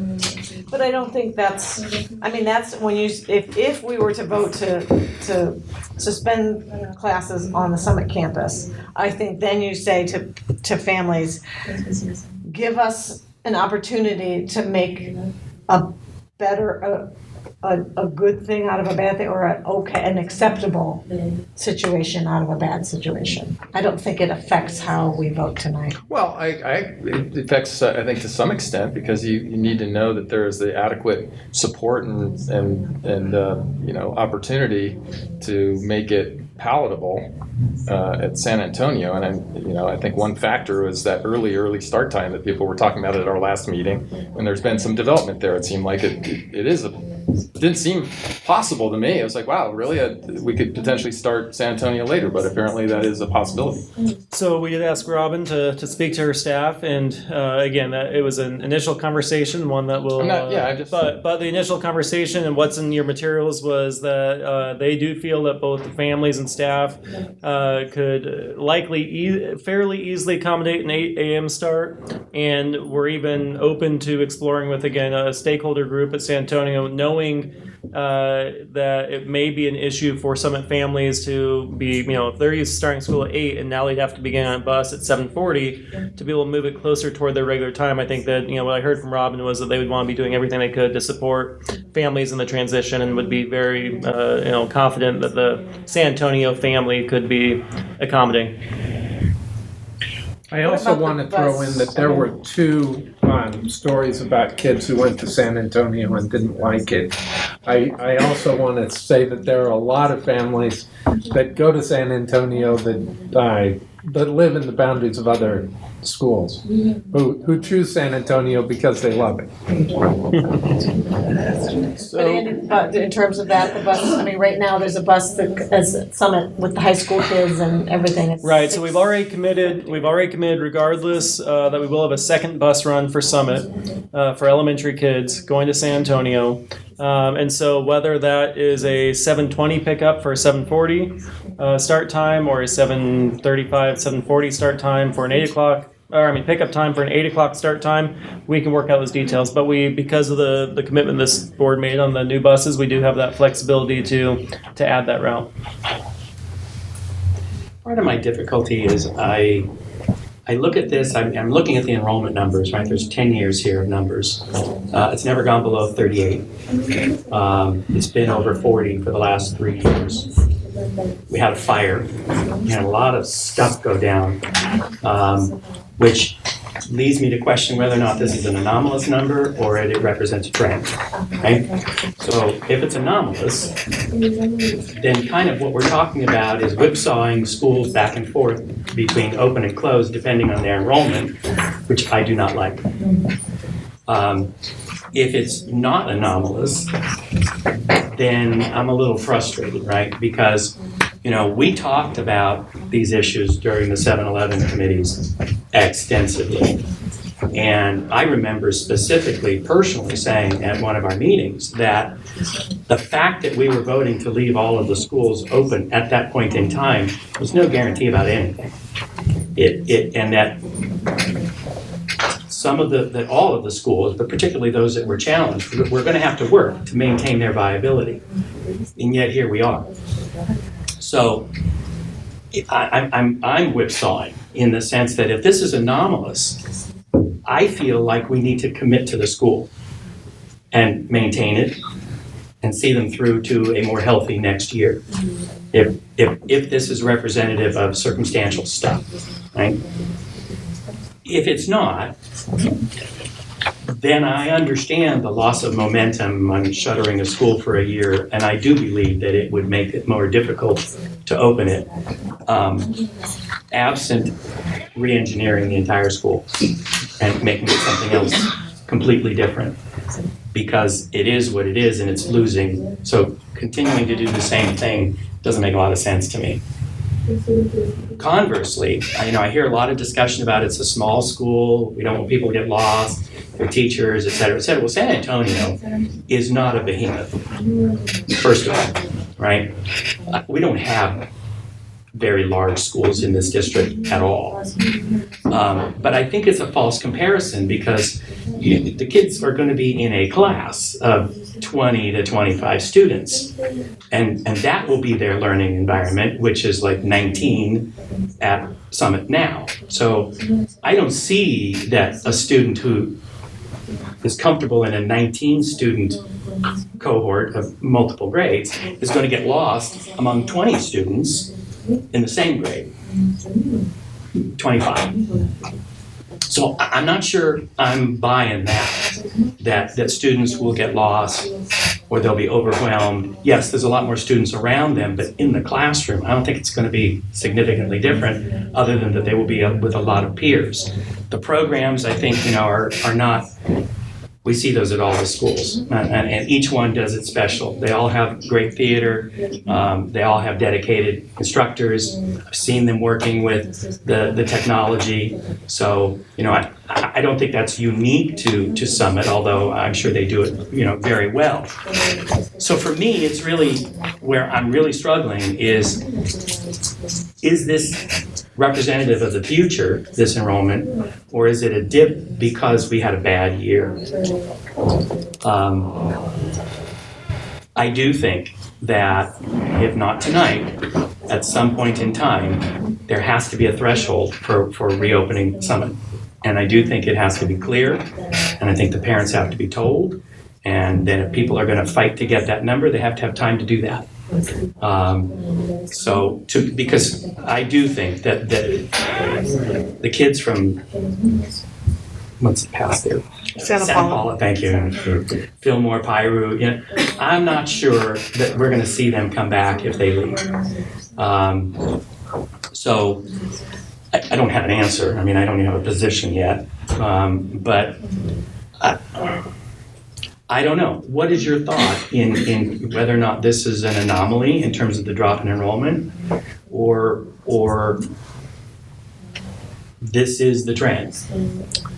That's so I know it's a crystal ball thing. Right. What's your guess? So, we are inaccurate in our estimates with 2,500 students district-wide. When we're talking about multi-year projections out, we're pretty good, but they're never perfect. When you're talking about 40 students, that is such a swing of literally in this year. The two factors most significantly that brought us from starting the school year at 43 to next year projecting at the time back in May 24 was we had a 13 student sixth grade, and which we knew was outgoing, but on top of that we ended up having 10 kids leave during the school year.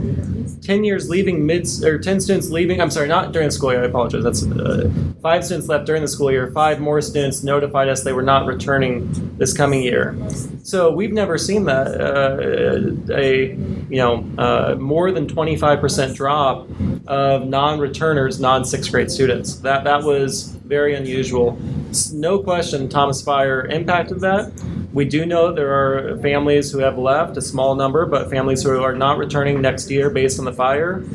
I don't, from what I'm hearing from the great reporting BC started this week, I'm not certain that all residential units will be rebuilt within the next 12 months and that those units will be filled by school-age children, so I don't know how that plays in by any means. But anytime you have a small school and when you rely on half the enrollment outside of our district, it is certainly susceptible to fluctuations. But we're looking at trends. You saw in the information that we do see that there are fewer residents kiddos who reside up there compared to 5 years ago. We were at 60 then, and we're looking at 40, 43, 45 these days. So certainly you do see that downward trend. You've seen multiple years of smaller cohorts that led it susceptible to having a single cohort exiting and having this compounding effect. But if you're asking if I can say with certainty if this was a single anomalous year or it's a trend, I would say I have no doubt that both things are at play. Thank you so much. But then I had another question. And when looking at these numbers, and you just made me think about it again, overall enrollment is one thing, but the composition of that is another, right? Absolutely. We had 38 before we started hemorrhaging. But still 43 was what we started the year with. Okay. Well, 38 was beginning the... For next year, I thought it was we had it 38 well, and then... We're currently at 38. Okay. For this year. But that's one kindergarten year, right, in those numbers, right? So even if we get up to 40-something,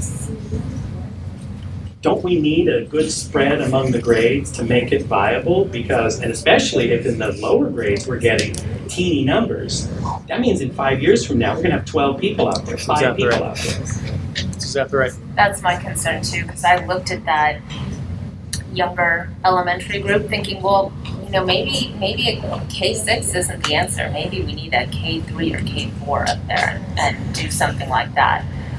But the fact is that the numbers at the early elementary are in single digits. They're just, and so the majority of the kids are actually in that older group.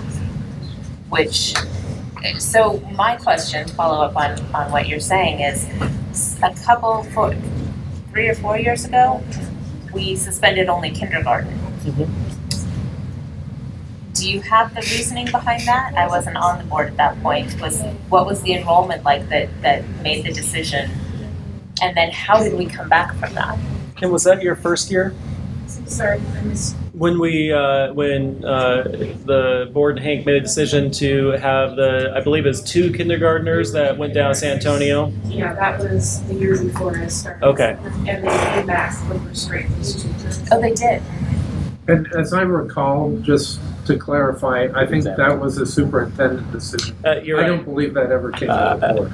That was before my time, but that's my understanding. You're right, Payne. Well, and I remember hearing at the time, oh, that's it, they'll never bring kindergarten back to Summit. That's their way, and they're gonna slowly like whittle us away. You know, then they'll get rid of first grade, and that, you know, and that didn't happen either. So that is hopeful in terms of what, you know, Kevin is hoping for, you know, or expressing a desire for the future of Summit, or why we're tonight not saying we're closing Summit. We're suspending it for next year because of the numbers, because of the academic rigor that's required from Common Core that our teachers are requesting help with a combo, with a 4-grade combo, or even a 3-grade combo. Sure, I could look to the future and say, well, once the 6th graders move, you could have 3 teachers. You could have a K1 or a TKK and a 1-2 and a 3-4. You know, you could have 3 teacher, whatever. And how exciting! But are there students? The K1 combination might be 4 students. That doesn't. Kim, can I ask you a follow-up question to that? When you said there were 2 students and they came back to first grade the next year, do you have any idea what that group looked like? Because that means that there were more coming into first grade. I assume it wasn't just 2 first graders.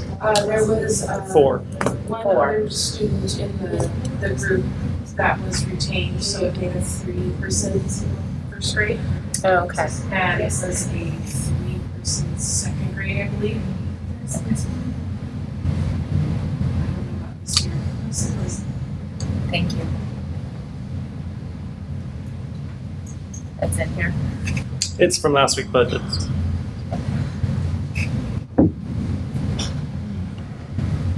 Anyone else have anything? So, I walked down this road of temporarily suspending operations at Summit. And then the next thing that comes up in my mind is, and then what? And I don't know that I'm prepared to make a decision without knowing that. Because the then what tells me whether this is a temporary thing or realistically not. And the then what, I don't want to say this, but the then what, if it's going to be the same as it's been, I don't think we're going to get any different results. I don't think we're going to see anything massive that's going to change. So my question to you would be, if we turn it off this year, what will you guys be doing? And how will you be preparing for 1920 or 1920? 1920. I prefer to say 2019, 2020. I do get corrected every time when I say 1920.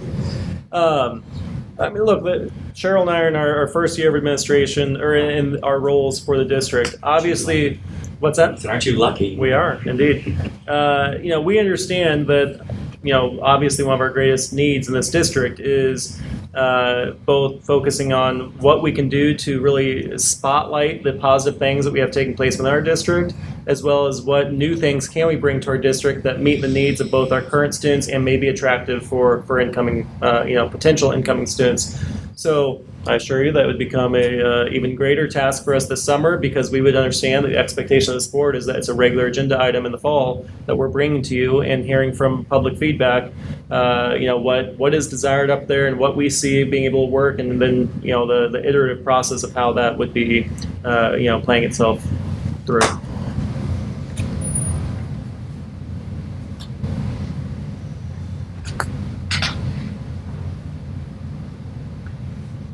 I just want to say, and I think the reason that I pushed so hard on what would be viable is because no matter how I look at the group that we have now, I just don't see how we can deliver a high quality academic offering. I just don't. I want to, but I think we have a lot of things working against us. I think we have the demographics are working against us. I think we have the rigor that's being demanded by the new curriculum. There are just a whole lot of things that are playing into that, and I don't see how this next year, unless something changes between now and when school starts, and I don't see it changing. But I don't see how we can offer what we're supposed to offer to the students who live in Upper Ojai at that location. And that's why I'm working so hard to try to get to the what next.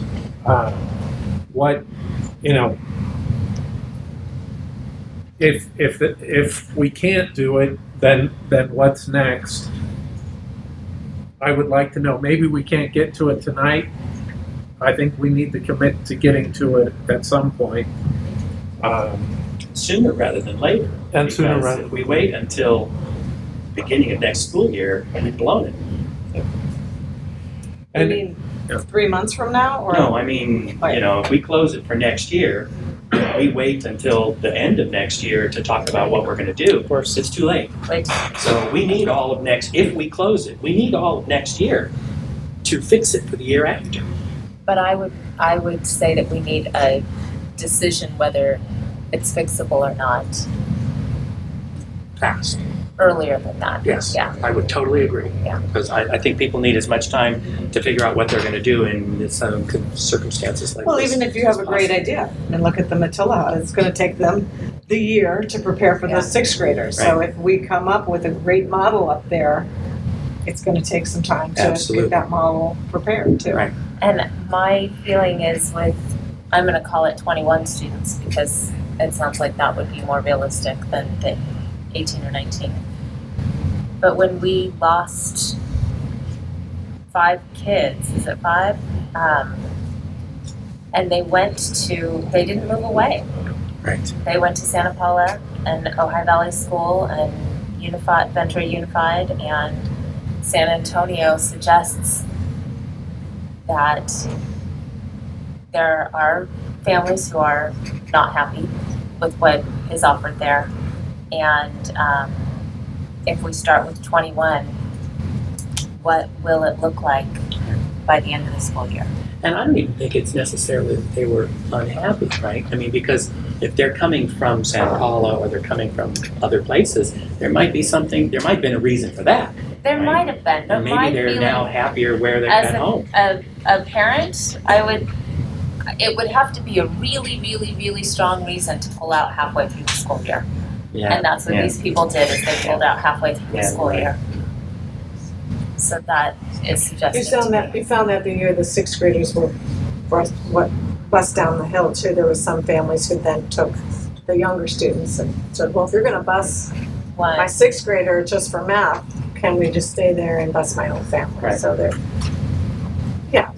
there's more recognition in the last 2 years of the struggle to create this innovative, stimulating educational program with the multi-grades and a small cohort. And we were, even 2 years ago, I don't think we were as aware of it. As I we know are. there's suspicions in all the test scores, and I'm not a slave to test scores, but we have to use in my opinion, you've got to use some objective measures too. They exist, they're gonna, and the tests are no more or less valid at the other schools in our district than they are at Summit. So, to say that the test scores are invalid, that's why they're so low at Summit, doesn't explain why they're not that low at our other schools, right? I mean, they're all taking the same test, if I'm not mistaken. So I think it's an indication of something.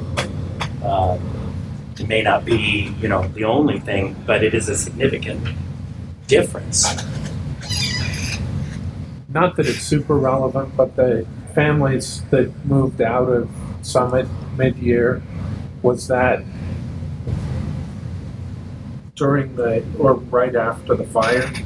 Or was that a different time? We had one who went to San Antonio in October, 4 left in January. Of the 4 departed in January, 2 enrolled in Santa Paula schools, 1 enrolled at OVS, and 1 went to Ventura Unified. Of those 4, I believe one change was a result of Thomas Fire. Well, The October change was moving a K to a TK, so San Antonio had a TK, so that's that change. The 4 in January, 2 were fire related. 1 lost her home, so went to USC to return, and the 2 to San Paul schools of their own. And the OPS? OVS, did you say was fire And related? the OVS part of this outbuilding burned, so it was just easier to smell on top. Yes.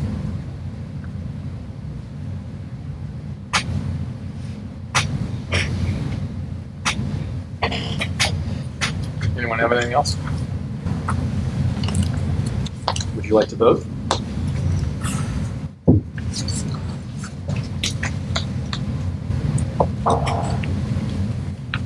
So the actual motion is to suspend Summit Elementary School for the 2018-19 school year. Is that correct?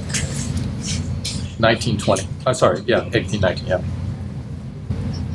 I will move to approve the suspension of programs for the 18-19 school year at Summit Elementary. I'll second. All those in favor? Before we vote, I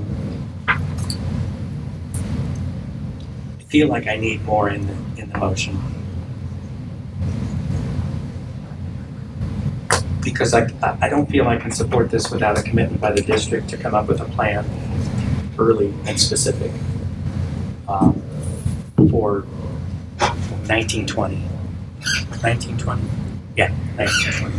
Well, my expectation, and I made this clear from the beginning, I'm very optimistic of the future.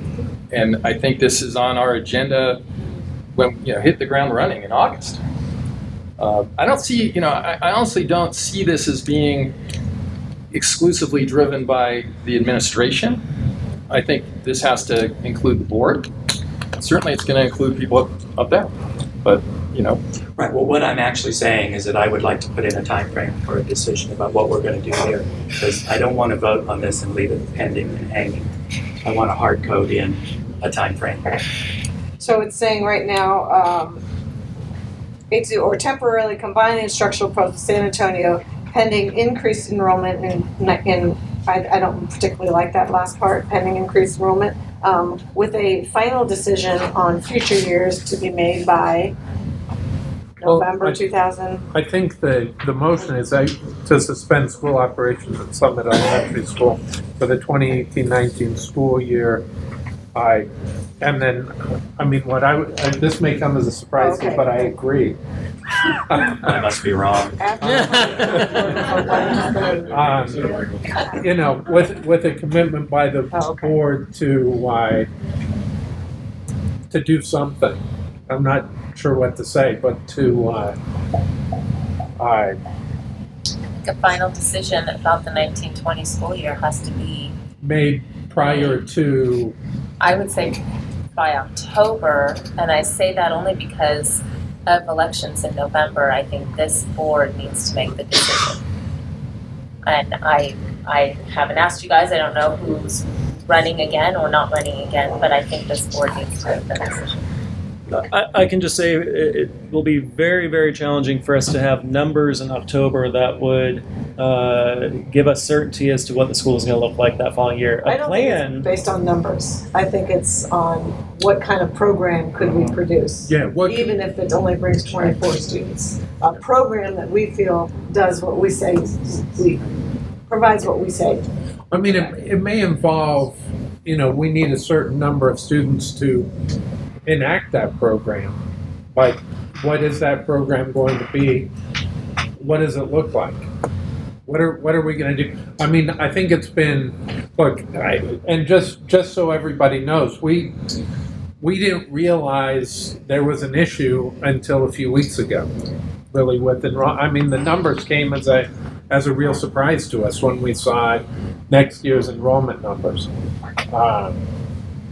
And I think it's been really difficult for everybody to go through this in the last couple of weeks. And so I think that the community needs some time to plan for next year. But I don't know what the date is, but I agree that we need to commit to something. Sure. But so just to, I'm sorry, I don't want to stop the conversation. I want to make sure I understand what the motion is. Yeah, so we. yeah. Well, here's my. I don't believe in setting deadlines that aren't real, and I don't believe that we have the remotest. You said you used the term willy-nilly, or I used it and then used it.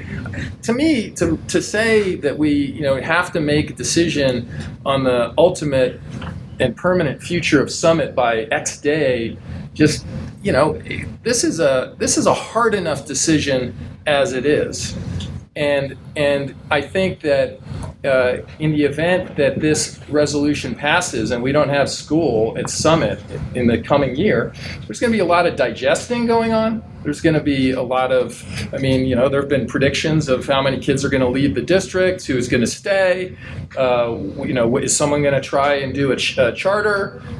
What's going to happen? And all these things are this is part of the world we live in right now, and this is the reality of the decision we're making. But I don't see, I don't get this. I don't understand, because from my perspective, we need to do this incrementally. And the question before us, and I agree with all of you who have thought that the question right now is about education for this year. It's not about budget. To me, it's really about the quality of the education. So, we have this decision. But whether there's a magnet, whether there's a Spanish immersion, whatever possibilities exist, I just don't, there may be someone could come to us and go, well, I need, there's 60 days that we're going to just right now decide that we need to know. So let me be really, really clear. If I run and if I'm elected and if I find myself in this position next year, I will be supremely displeased. I don't know how to make that any clearer. Understood. This is not the way to run a rodeo. This is not the way to treat parents. This is not the way to treat the schools. The way to get things done is you put a line in the sand and you move your ass to get there. You make an accountability and you do it.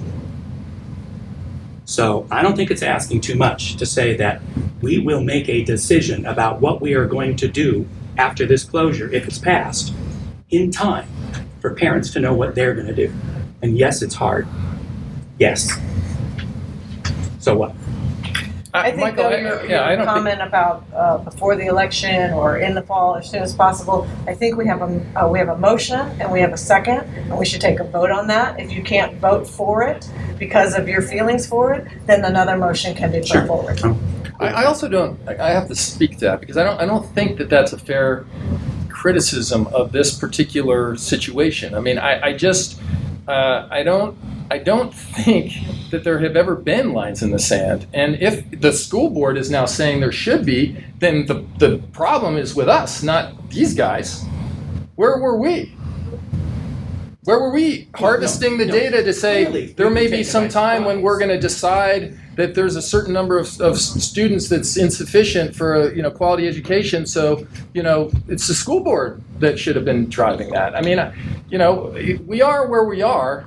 I, like all of you, feel like the fire part of this makes it all the more difficult. But and I'm signaling. I mean, I will vote for this, and the reason I'm going to vote for this is because I've struggled with this, and up until just yesterday, I think I just didn't know what to do. But I think that there's a clear path based on this year and what I've heard from the educators about what we can offer in terms of education. And I believe we will offer a better education, substantially better education for those kids down at San Antonio. But then beyond that, I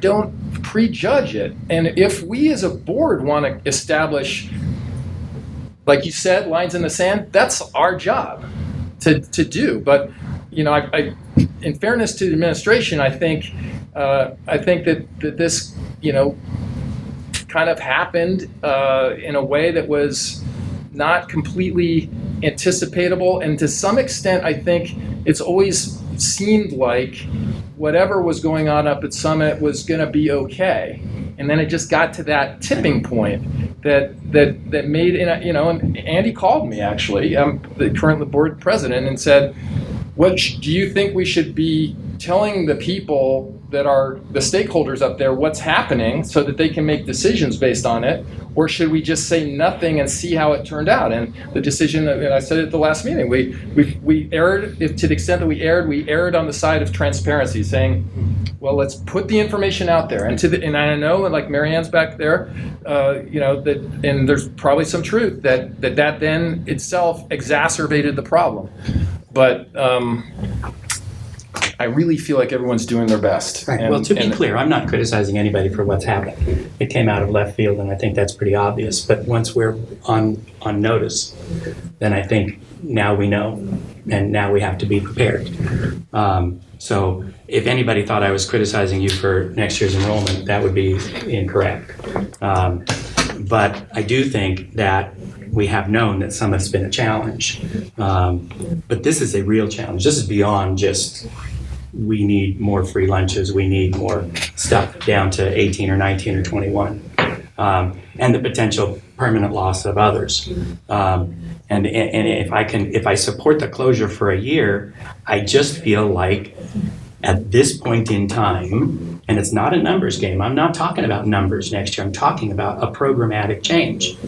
Because what we have now is eroding our enrollment. So I too kind of feel that if we close it and make no significant changes, we're not asking for a different outcome. And the changes need to be early enough that people know what they are. That's what I'm saying. I'm happy to vote on this. That's the part I wholeheartedly agree with, is that decision needs to be made so families can settle. We're not allowing people to settle if we drag this on. And so I'm curious, Kevin, you not wanting a decision made by a certain time, how do you envision next year then? None of this happens in a vacuum. I mean, the people that care about this many of them are sitting in front of us. Some of them are going to watch on the tape, and others are going to hear from other people, and they're going to find out what's going on. And when there are real viable alternatives in play, people know that. And if there aren't any, then there won't be any. But I mean, I don't know what they are. If you're not seeing anything by September, does that mean you're okay? We'll have more time. We'll make this decision. We'll kick the can farther down the road. I think September is, Andy's even said, we can't give you anything by September. We've got to finish up this year. Everyone's off in July. We have to kick off a new school year. So when is that planning? When is that gonna happen? I mean, I'm just asking it, if you don't like the October deadline or whatever deadline, is there ever a deadline? Is this an open box forever? No, What does that mean? But, you I know, don't it's like understand all that or part. nothing. It's like, I mean, your position on this seems all or nothing. I think that clearly the cat's out of the bag. You know, that it is what it is. We see now that we have this major issue at Summit. So in as many meetings as it would take, with as many stakeholders who are proposing alternatives as would make sense, we conduct a process to see if we can come up with a viable alternative. But I don't know how long that would take. I also think that this board and this administration has never said we will do something and then not done it. We have never said it's very important to us that we address this problem and then just kicked it down. And as a matter of fact, we have that parking lot that says, these are the things you've mentioned, when do you want to act on them? Yeah, Right? and see, I'm not concerned about us not following through. I'm concerned about folks watching us not knowing when the decision will be made and when they can make their own plans. So my No, but I'm concern- saying if we as a board are saying, 3 of you are saying, I think it needs to be made by November, we're gonna be pushing for that. But to say by the October I never gave a vote date. or- Yeah, I'm just I have saying, a date in mind. Kevin's I'm saying, asking Andy what that would be. Well, I just want to make sure I understand what the request is.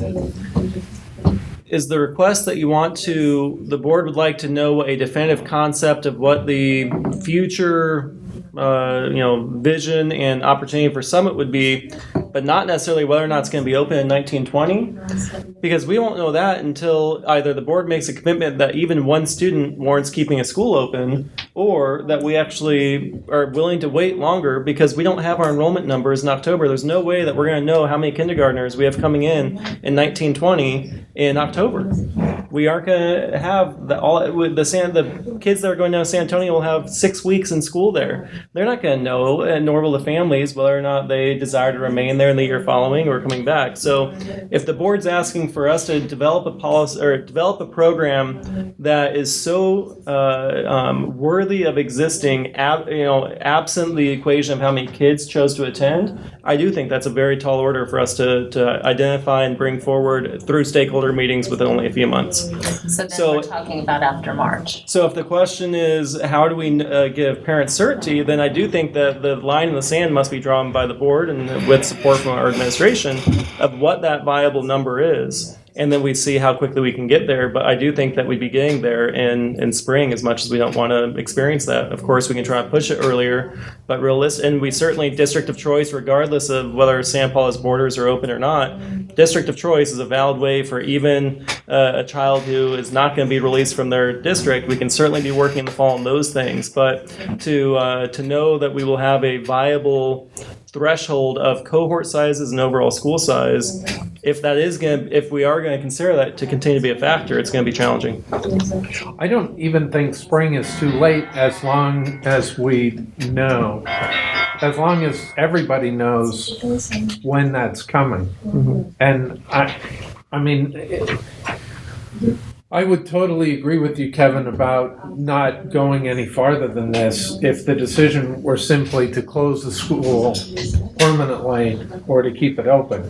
But if we're talking about a temporary suspension, I think we need to know how temporary that is, or when we're going to make a decision about so the are you next trying step. to make a motion then to close it permanently? No, I agree with what I think Michael and Shelley are saying, that we need to give the community some sort of sense about what our next step is.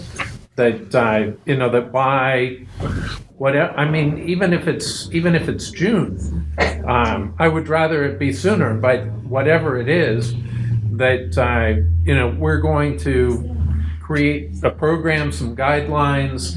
I'm not looking for a line in the sand. I just want us to put together So some how do we guidelines. put that into action for tonight? Are there any ideas? I mean, the thought that comes to me quickly, and it's probably not the greatest, is that suspend operations for the 2018-19 school year and make a determination for the 2019-20 school year prior to pick a date earlier than June. how early is too early? My Why are we problem doing is, and the reason that and I hear you, Andy, that getting numbers will be immensely difficult. I see that. I would hate to string parents along and say, really work at this, we'll back you, we'll try to figure out what program we can put there, and come to March or April or May in the spring and not say yes. I feel like we're giving them this implicit yes. How can we ask them to do all of that and then get to the spring and say, sorry, not good enough. We're voting no now. I don't want to be in that position. That's kind of where I'm coming from. I feel like we need to say, I don't want to string people along, basically. That's what I'm worried about. I'm concerned that, okay, the reality is, even if we make a commitment that the enrollment and everybody transfers out, there's 3 people enrolled in Summit, then we have a significant problem, right? And I think that would be a recognizable problem by everybody. Assuming that it's not that simple, right?